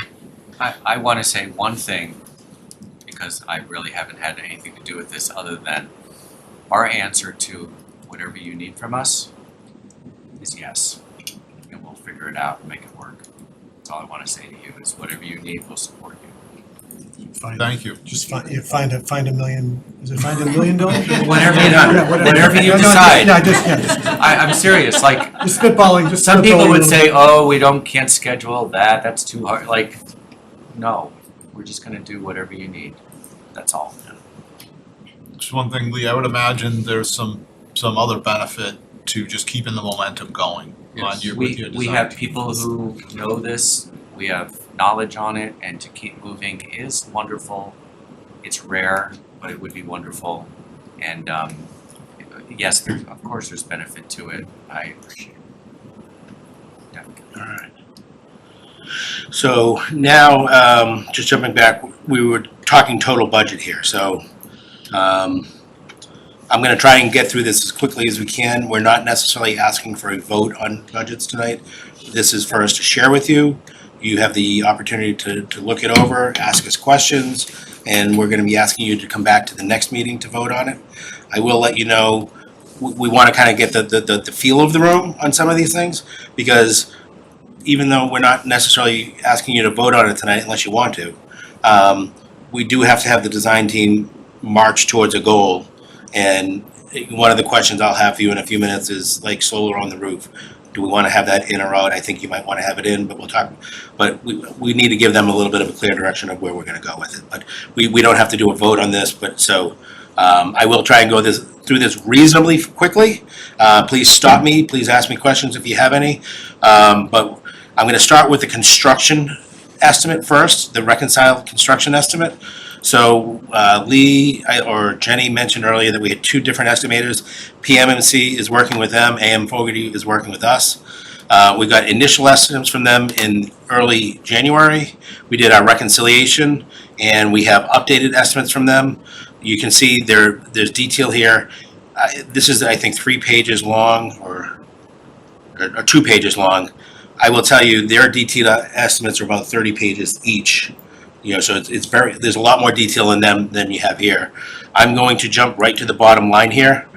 After we reconciled, we had 2 estimates that were each over 100 million, but within about 0.05% of each other, which is basically the same number. We have a reconciled value, which basically splits the difference between those. And we've got a construction value of 100,800,000, which is a bit less than we were previously. If you look where we were last summer, we were at 107.7. And so that includes both site and building, and it includes all the below the line costs for like general conditions and bonding and escalation and all that kind of stuff that typically goes into a construction. It just doesn't include soft costs, which are a little different. This also does include our preferred HVAC system, Yes, it does. so that is included in here. So while we did this, we had the estimators provide us a bunch of alternate costs. Way down the line, when we get to bidding, my recommendation is that we're gonna have very few, if any, alternates, and we want them simple alternates, because from a bidder's perspective, more complicated alternates makes me nervous, and it makes me drive my prices up a little bit. But right now, we want 1 million alternates, because we wanna see how much does it cost for changing the epoxy flooring to tile? How much does it cost to eliminate the screen wall on the roof? How much does it cost to put a turf field out there rather than grass field, or grass field rather than a turf field? Right. All those different things. So we actually got a whole bunch of those, and what we did is we actually added those into the VE log, and I'll show you that VE log in just a minute. But before I jump to that, I just want to make sure that everybody is comfortable with where we are right now. This does not have solar on the building yet. We'll talk about that in the VE log. This does have your preferred HVAC system. This does have several of those things that Pat had pointed out earlier, like the screen wall and stuff, that we might be able to consider reductions later.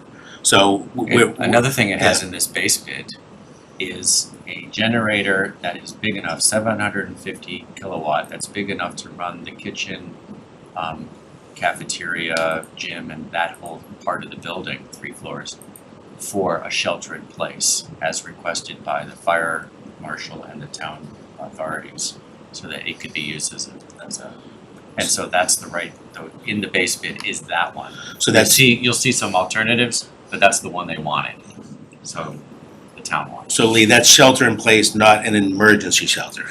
Never say it again. It's shelter in place, Strike it from and the record. according to the fire marshal and or people in town, that is normal here. You do it all the time. It's your choice. And this will be a perfect location for another one of those places in town. It's a real benefit to the town. Anyway, we listened again. All right, so that makes sense to everybody? All right. So from there, I am going to jump to the VE log, and I think I have that in Excel.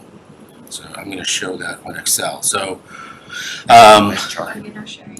let me stop sharing and start sharing the Excel file. Thank you.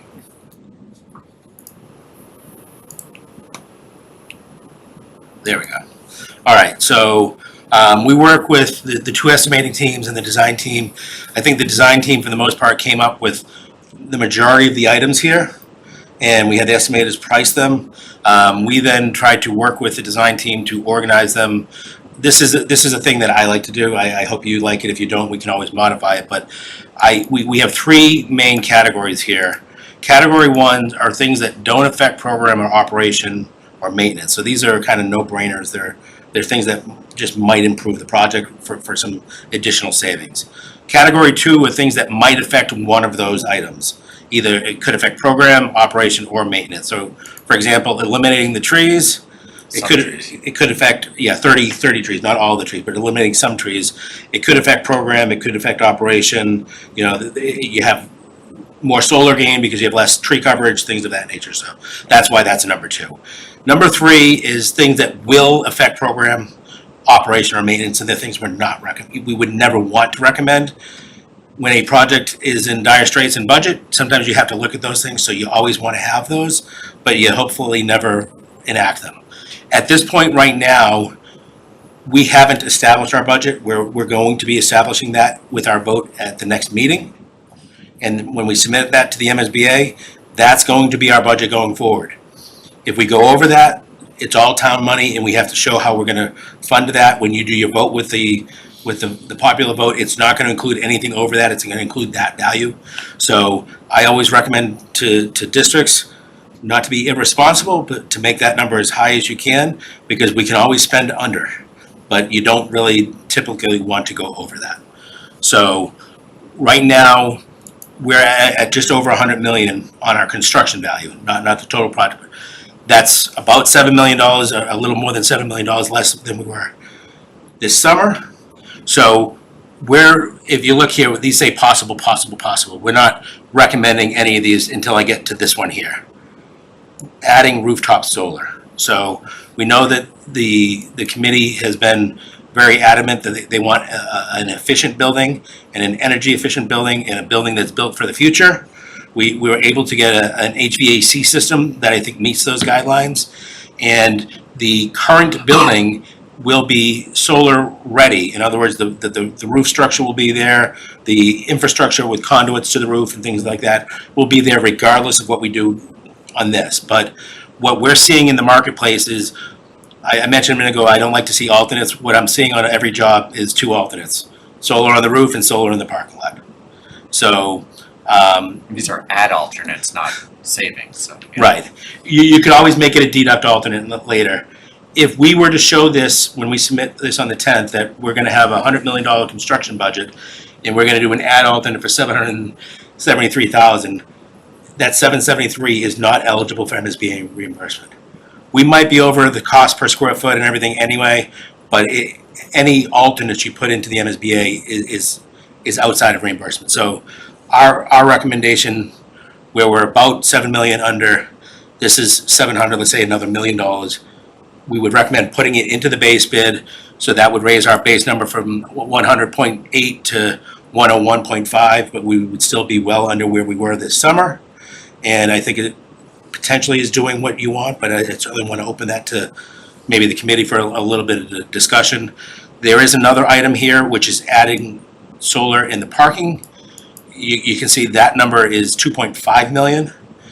I wouldn't recommend doing that right now, because I think the structure is the large portion of that. The cost benefit might not be there.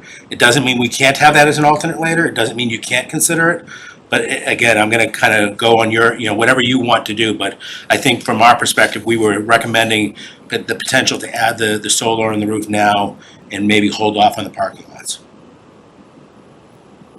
So, we're certainly willing to talk about any of these other items, but in general, everything else, or almost everything else on here, with the exception, I think, of one of the generator ones, are savings. If we feel that we need to adjust the total project budget down or the construction budget down, we can consider these. But right now, we're saying, leave them on the list. As we go through design development, we're gonna be doing another estimate. As we go through some construction documents, at 60% we'll do an estimate, at 90% we'll do an estimate. We can continue to evaluate these and see if you want to take any of them. But we don't feel that you have to right now, again, unless the committee feels that we need to get the budget down. But we have to go to town meeting with a number, right? We're going to go with the number, and it's gonna be not this 100 million or the 101, it's gonna be the next number I show you in a minute, which is the total project budget. With these options included. We haven't taken anything out. We Or haven't- added anything. This is just, okay, the purpose of this list is to display to you and to the MSBA and to ourselves to have a reserve in the future if we need it and we get estimates later, So that they- we know where to hit. These will be included in the price we go to. They are part of the base bid still. Base bid. Yeah, not the credits, the actual items. So for example, this says reduce ornamental boulders by 50%. We're not doing that. You've got all the boulders in the project right now. All the boulders. Every holder we- So, and what it does is it allows you, here, this is how I look at it. We really did not put we didn't put slop in your building. We really kind of focused, I know that I did, we really focused on doing what was appropriate for the kinds of projects that you guys have seen and not extravagant.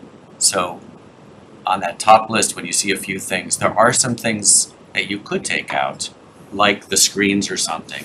But there's no reason to do it right now, because I'm promising that we will go through value engineer all through the entire process when we talk and work together. So that's all. Just Go ahead. to clarify, the items that are positive are not in. That's correct. So The the- rooftop solar is not in the base bid. Yeah, those are Which ads, I yeah. think it should be. I mean, we might Yeah, I have that agree. I discussion. agree. think You guys we should talk. include that. I agree, Nancy.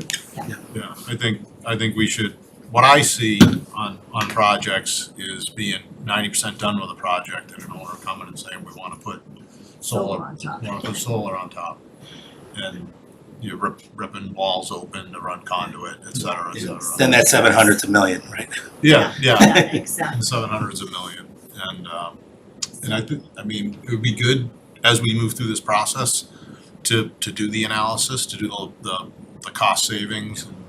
And I know that it's hard to make solar work in Reading because we're fortunate enough to have a local utility and our rates are low. Yeah.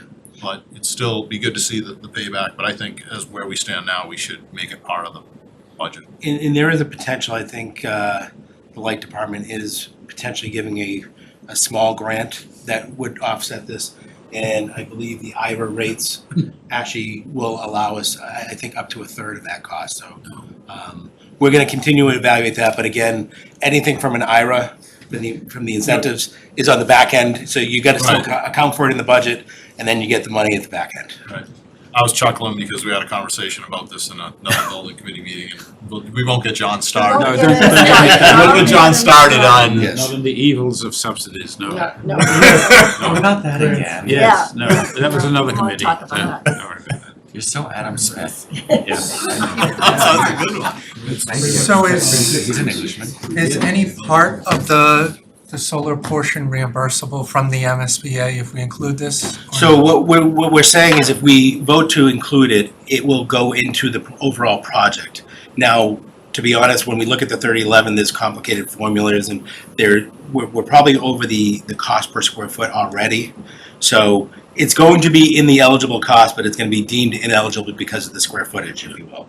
But it's, to me, it's always important to have it in there in the eligible. If you didn't do that, if we had it in the, as an add alternate, say, assuming the bid came in on bid day at 100.7, and we wanted to add that, you would then have to take contingency to cover that cost. Whereas if we have it in there now, you've already got it built into your budget initially. So even though it won't be eligible for reimbursement by the MSBA, if the IRA applies, we could get some cost saving That's there. correct. And then the 60,000 from RMLD, which we're hoping that we can be such an all-electric school. We could be one of your featured buildings in the district, and maybe we could squeak out a little bit more money from you.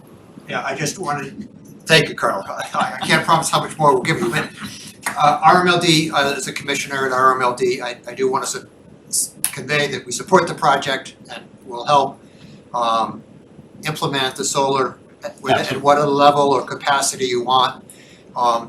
As from RMLD's perspective, building capacity to generate electricity within our network is of very high value. It avoids a lot of extra cost. If we can generate power in network, like on buildings, on schools and whatever, that's a value to us, it's a value to our ratepayers. So we see an incentive for doing it. We see there's an incentive to the community for the building, for the future costs of electrical savings you see down the road. Not as much if you were a National Grid customer, but nevertheless, savings nonetheless. So I'll only say we support, help answer any questions, work with the design team on whatever to bring that value to the community. And sorry, Ray, that's $60,000. Is that is a one-time That's a one-time rebate, so to upfront. speak? But is it only a one-time per town? So if we have two projects going on at the same time, that I think it's per project. okay, so And yeah, so if you're doing the Center for Active Living, yeah, that they would could be get a the separate- 60 and we could get the 60 if it was in the same year. I'm pretty certain, correct. Okay. My bills are gonna go up, I know. Someone's gonna pay for it. Yes, But you Thank don't, you. okay, very good. you don't know what the return on investment is yet, correct? You haven't run any numbers or know anything. I think we actually had that calculated when we were talking about the HVAC. I don't know the number off the top of my head, but I can bring that back to you at the next meeting if you'd like, or we can actually probably just send that out as an update, because I think if I just go back to the previous packages that Jenny had presented, I think at the 2 meetings ago, I think we had it in there. Oh, where we had the So we had the options and we had the solar, and it showed what the long-term savings were in electricity or something. It might have been a wash or something. Kind of tied in with the HVAC, so maybe hard to It might see. have been. Peptides. And are there any other benefits to your town or the vote for having to be able to say that you have solar on the building? It's always good to think of the whole. I don't know. I agree to that to a point, but I also value money more than me just saying we have a solar building. Exactly. So if the return on investment is 20 years or under, because typically the solar stuff lasts about 20 years, it makes sense to me. If the return on investment's 80 years, then it's never happening. And We can definitely get you those numbers, but I think that's why we're recommending the roof, because the cost per square foot or cost per kilowatt is much lower than on the canopies in a parking lot, and the return on investment becomes much longer on that. So I think the 700,000 versus the 2.5 million, I think it's almost the same kilowatts from either one. You know, like Same amount. same amount of energy generated Could be. on both, but it's 4 times more money. Or 3 times. Yeah, the payback is roughly 10 years, and you're doing, what, a 40-year cost benefit, as I remember? 50. 50? So your payback's about 10 years, so there's about 40 years of energy savings going forward. It's not, 10 years would make sense to me. Yeah, but panels don't last 40 years. Correct. And they have to be replaced when the roofs have to be replaced. So you really can't say that a panel is going to be a 50-year panel. It's probably going to be a 30-year. Yeah. So it's a function of how often you have to replace the roof. Because when you replace the roof, you have to replace the panels, basically. At the same time, panels 30 years from now are going to be, They're who going to knows be how much more efficient. efficient. Oh, Yes. yeah. We It's think. gonna be- The panels aren't attached to the roof. No, but you still have to. Support structures. It's just- to throw them away. Yeah, it's just about the same timing, you're saying. Okay, good. What we need is a windmill, though, because we can't have any offshore windmills. We can do turbines. Yes. All right. Okay. Sorry to muddle the. Right, so we don't have to do a vote, but if you wanted to do a vote to affirm that we want to put the roof solar into the building, I think that would be helpful, but I don't want to push on that. I think we should do a straw poll vote again, right? Sure. Well, I mean, it would be nice to actually do a true vote, so maybe we can To the numbers, yeah. put it, well, we can let's do the straw poll, we'll put the true vote in for next meeting. Perfect. Does that sound good? Because we'll be approving the total budget next meeting. As long as we put it in on the basis of it being included in the VE list so that we can take it out if we have to. It can be a deduct alternate at that point. Yep, absolutely. Isn't there, just a further this, there's a problem with public bidding of having alternates, is that correct? There always used to be when I was in business. You don't wanna have a long, when you finally get to the bid and you send it out, as Mike said, you do not wanna have a lot of alternates because they just, you know what it's like to bid Gives so long. uncertainty. It makes it look like this is a circus and it's too much stuff. So if we went out and had no deduct alternates at the day of bid, that'd be fine too, because you know exactly what you want and you feel comfortable about it. It's best to have deduct alternates than add alternates, because add alternates always cost money. And if you have alternates, they all have to either be deduct or all have to be add.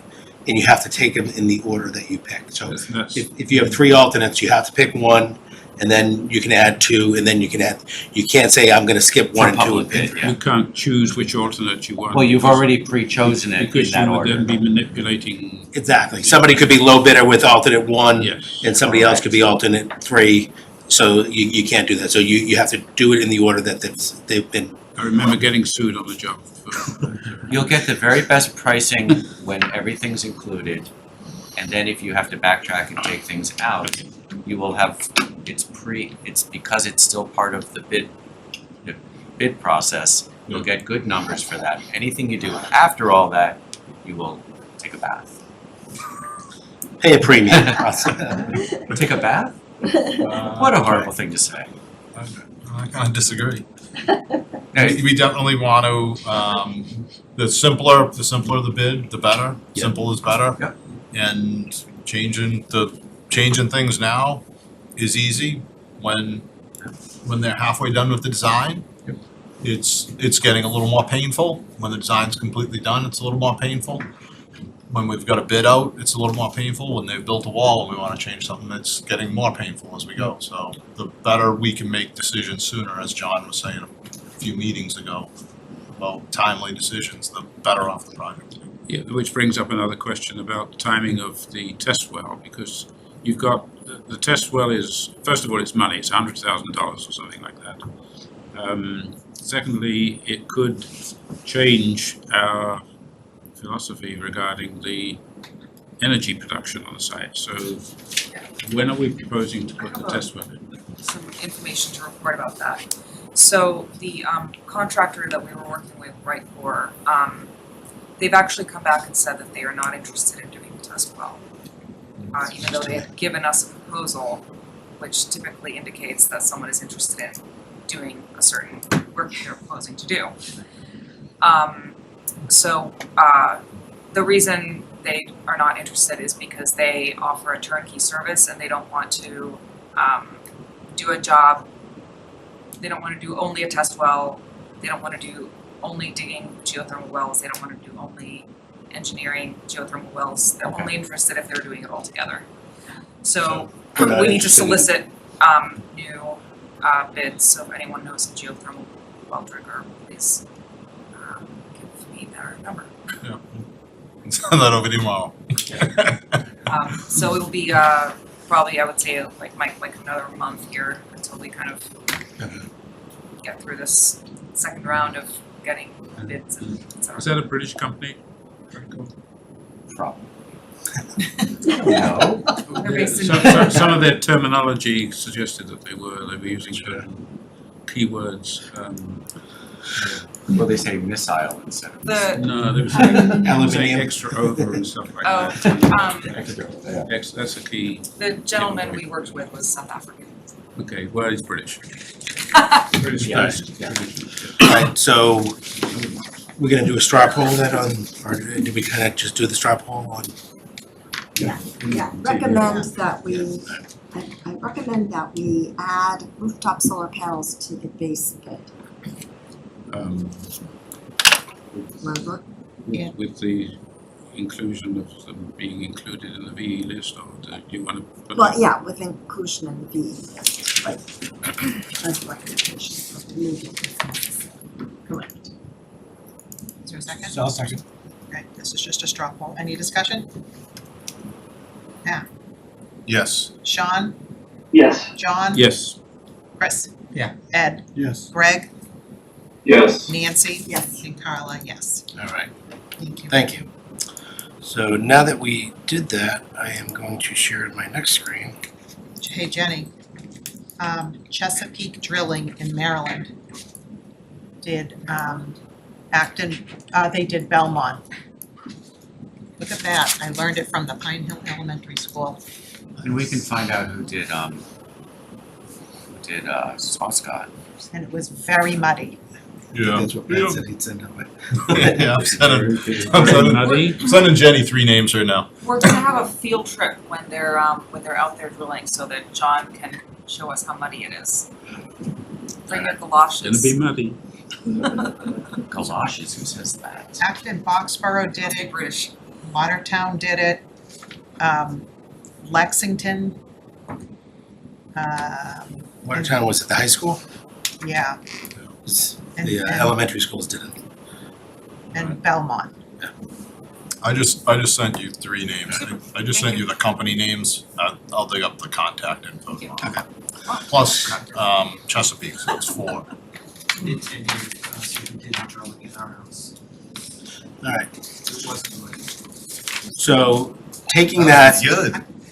construction value, we now plug that into the 3011 form, which is the MSBA form to basically manage our budget, to adjust our budget. So I don't have that 700,000 in here right now, so this will be adjusted for the next meeting. Again, we're not looking for you to vote for it right now, but you can see, let me highlight in a different color than is on there already. You can see, I know this is small, but I just wanted to show you that the $100 million is there. That gets us to a total project budget of 123 million. That's including all the soft costs, that's including designer fees, moving, legal fees, OPM fees, FF&E, technology, all the other items. That does not include your contingencies. The contingencies are then calculated down below here. We have a construction contingency of 5 million, owner's contingency of 1.1 million. That's basically a 5% contingency, which is a fairly healthy contingency on a project like this. And that gets us down to a total project budget of 129.2 million. So rounded numbers, that's gonna be 130 when we add in the solar. And I believe when I should have had the file opened already, but I believe we were about 137 last summer. So that, again, we've come down by about that $6-7 million. And what's the MSBA? What's the cost? How much is MSBA reimbursing? So there's two lines I always refer to. If you ask the MSBA today, and I'm gonna start zooming in here so it's a little bigger for you, they would say right at the bottom here, that's the MSBA maximum facilities grant, 42.8 million. That's 10 What million. I'm going to tell you is slightly different. I'm gonna tell you, assume 42 million even. The reason I say that is, what happens is everything above this line is not including contingency. Then we add in the contingency, and what they're saying is there's a potential that they might fund up to $770,000 of change orders. My experience with the MSBA is oftentimes change orders are not deemed eligible. So I usually tell my districts, assume it's not eligible. As the change order goes through, if they deem it eligible, it's a bonus. So just, that's literally, that's $777,000. That's the difference between the two blue highlights that I had. And like I said, the MSBA policy would be showing you the bottom number, but I'm always gonna suggest you look at the upper number there. So if I take that 42 million, I'll do the math for you. That's 10 million more than I was telling people last week. So I think we had shared an early version of this to the XLT, and in that version, we had showed a number of areas of ineligible square footage. But that was something that Colliers had done when we met with LBA and reviewed it with them. They gave us some corrections. We recorrected it, and if you look at the ineligibles now, it's in line with where we were last summer as well. Again, we were being a little more conservative. We said, hey, let's just make that. So I think that's probably what you're seeing, is that those ineligibles drove the eligible cost down and drove your share up. So right there, that's the approximate town share is 87 million. That's correct. But Out what of- about the IRA reimbursement is? That's not in this because that's after the fact. Wouldn't it But be it's like still- 88 with the solar? It would be It more would, like it would be 88 with the solar, that's correct. But then minus off what John just mentioned is how Right. much? Was that 3 Which million or is, something? which is iffy, of course. in the I future. will get you, we will have those numbers for you next time. We'll pull that out. It was in, again, in the HVAC discussions. I just didn't have that here because that's, again, at the tail end, not now. This kind of chart is very, very useful to, when people ask me, I'm on other things go around town. Yeah. And they keep asking me, how much is it gonna cost? And I can't really tell them. I need this to say, this is what Yep. it is.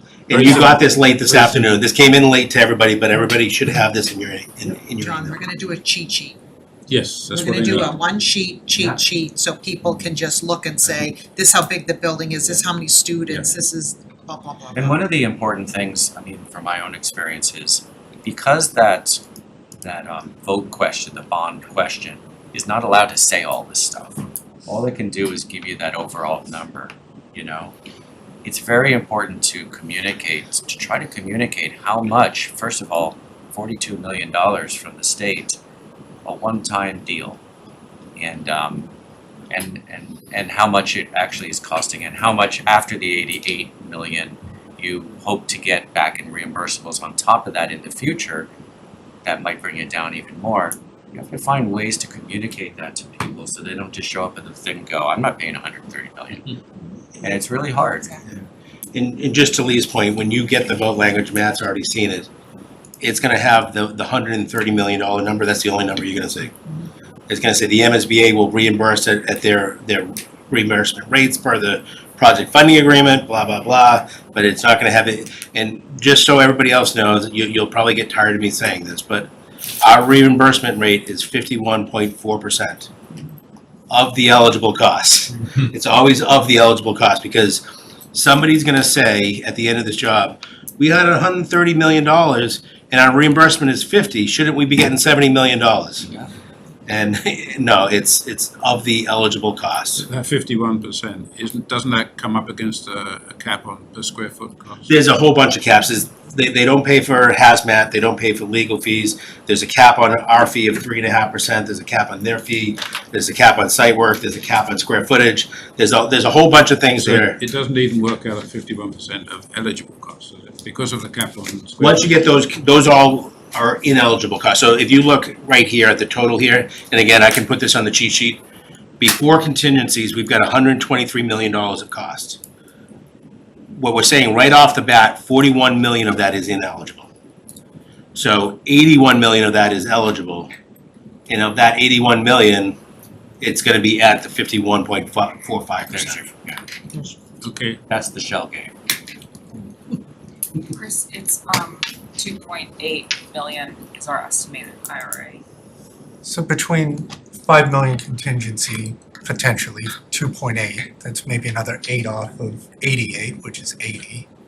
Like on the low end, people were asking, it would be 80 million, it would be our cost. I wouldn't take the contingency out. Not in the contingency, that's pretty aggressive. Well, I'm just saying on the lower end, and does the vote end up,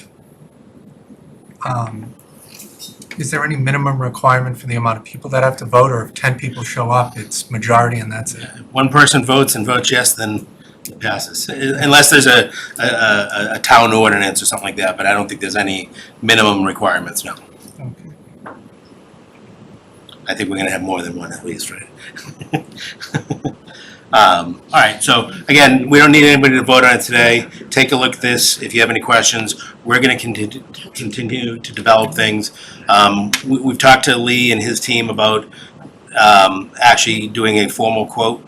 I don't know if we'll have that for the next meeting, but we might. We're gonna do a formal quote for our continued services, and I'm hoping that might actually, for ours, for example, allow us to lower that number just a little bit. I think we were pretty conservative with it before, but what's gonna happen is we're gonna do the schedule first, and then based off that schedule, I can tell you the duration, and ours is really based on number of hours times number of months times the rates.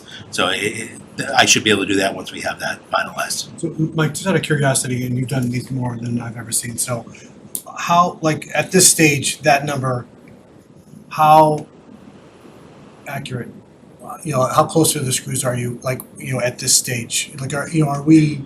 In my experience, my number is usually the MSBA number, like.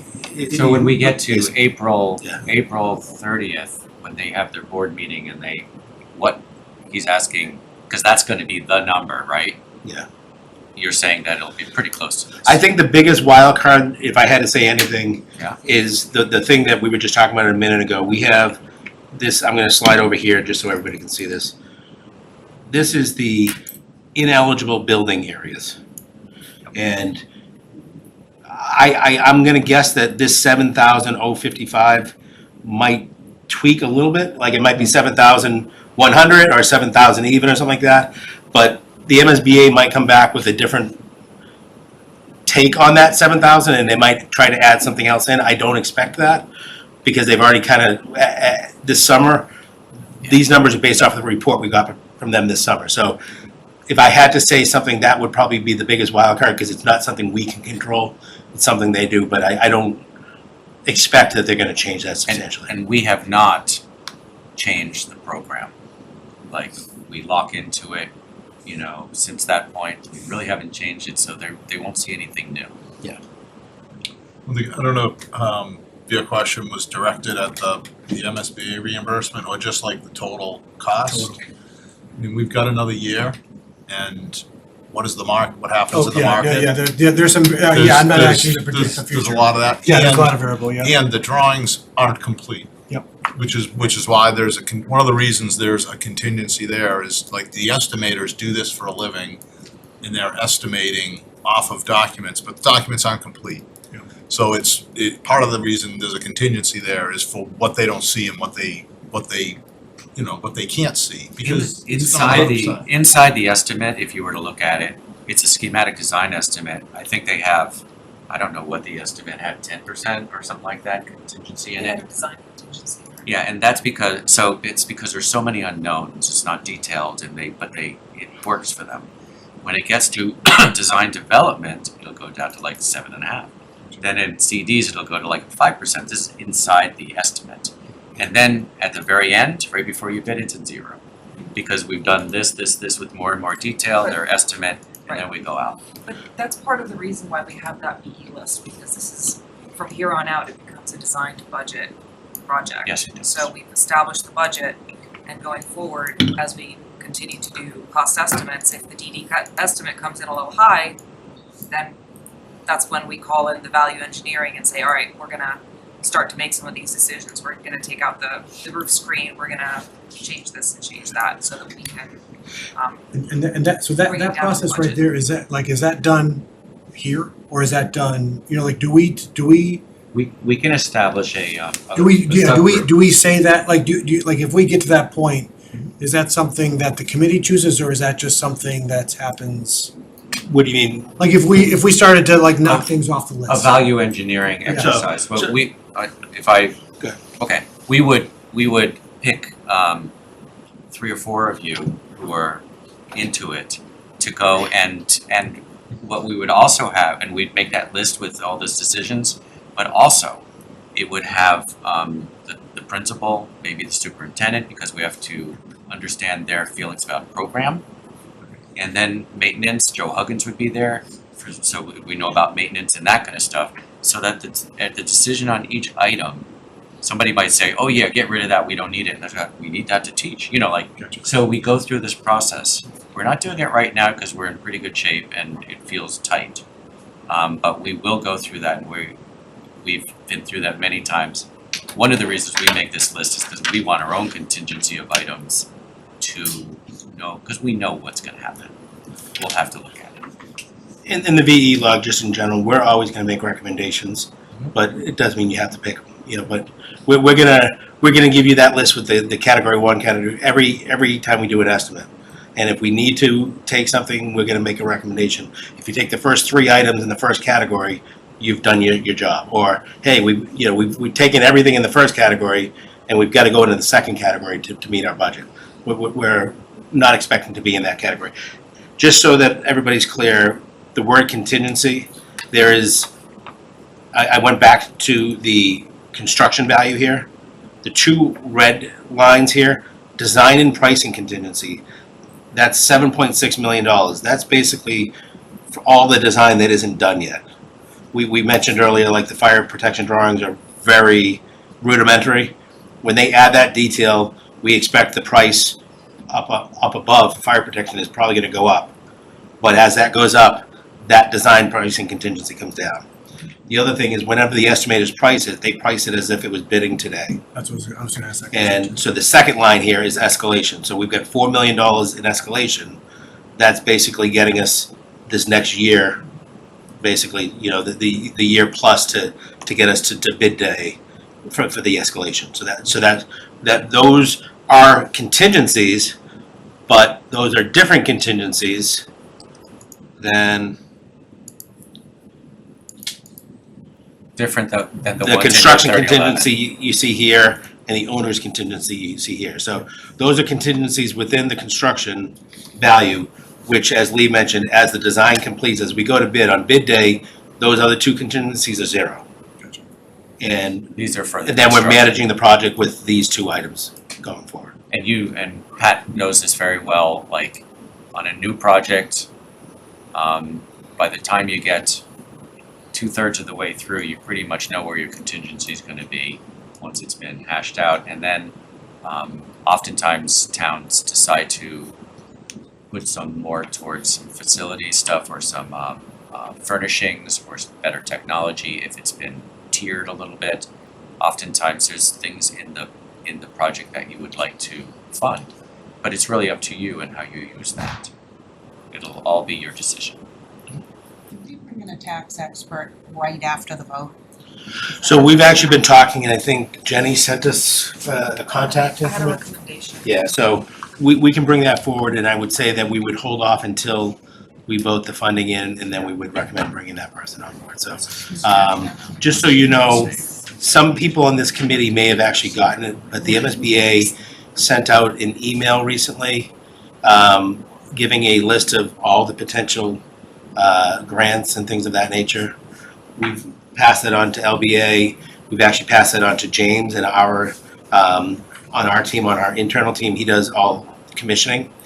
So we've asked them both to take a look at that to validate that we're doing everything we can, and if there's something on that list that we didn't know about or that we think we can do, we're gonna look into it. So we're already taking that next step, but I think having the tax expert, once we get into the big project, would be a valuable, money well spent. That's after May 5th, and May 13th. Yeah. That's correct. And another one, that one of these towns use Energy Tax Savers as their firm that they hired. Okay. Just, I don't know, I know, we go. When would we be able to offer, like, buy a brick or something so people could pay for whatever that, you know what I mean? Like some kind of. I've done things like that before. When I did Drake It years ago, they wanted to sell the seats from the auditorium, the old auditorium, and I will tell you, in general, the desire for those isn't as much as people think. No, I mean, the new building, not the old. Oh, you're talking like in a brick patio, have your name on the brick, Yeah, like something like that. that's certainly something we can consider. I don't know if we have pavers, but we could make a walk into a paver. There are other section. things that sometimes people buy a bench for a seat, like, it wants to be things that are really easy to put in later, like mostly site things, like, or sometimes they do like some kind of adaptive play thing, something out in the playground or something like that. There's a lot of different ways to give in that way. I think we were all thinking about where is the honorary stuff that's gonna come to us. You know, are we gonna have honorary seats in the auditorium? So I'm sure you can get a brick, Names on the building. but it is nice to do that. To Lee's point, what I have done on one project before, we actually had exterior benches, and what we did is we put them in the contract and we had a deduct alternate on them. And it gave us enough time to see if there was interest in the town for somebody to do it. I think we had a dozen of them, and I think we ended up having the contractor put 6 in, and we had 6 people that donated for the other 6 and had a plaque name put on it. So if we want to do pavers and stuff like that, I would say after we get through the vote, as we get into the design development, we should definitely follow back on that and understand if that's what we want to do. Where do we want to do it? How do we want to do it? Is it brick pavers? Is there a small site wall that we would do it on, the stones on that or something like that? So it's certainly an option that we can consider down the line. Awesome. Great, thank you. All right. You good? I think, I have a note in the chat here. I saw it. A decent number of people, Lindsay, a decent number of people have asked me about items and things just like that. So she's reiterating what you said there. So I'm just going to take a quick look here at the rest of the information I had. I think that is everything, but I just want to make sure I did not miss something. If you can bear with me for 1 second. We talked about the total budget. We talked about the VE log. We showed the overall budget, the reconciliation. I think that's all I get. If I share the screen here again, I think we've gotten through the OPM. Yeah. So I think it's down to meeting minutes. Meeting minutes, so for the 12-16 meeting minutes? Yeah, make a motion to approve the 12/16/2024 meeting minutes. Second. Any discussion? Seeing none, Pat? Yes. Sean? Yes. John? Yes. Chris? Yes. Ed? Yes. Greg? Yes. Nancy? Yes. And Carla, yes. Thank you. And then our next KSBC meeting is February 3rd, January 30th, if all comments are due for this submittal, the submittal to the MSBA. And I'll entertain another motion. We need to move to adjourn. Second. Pat, Yes. Sean, Yes. John, Yes. Chris, Yes. Ed, Yes. Greg, Yes. Nancy, Yes. and Carla. Thank you, everyone. We're adjourned. Thank you. Have a good night.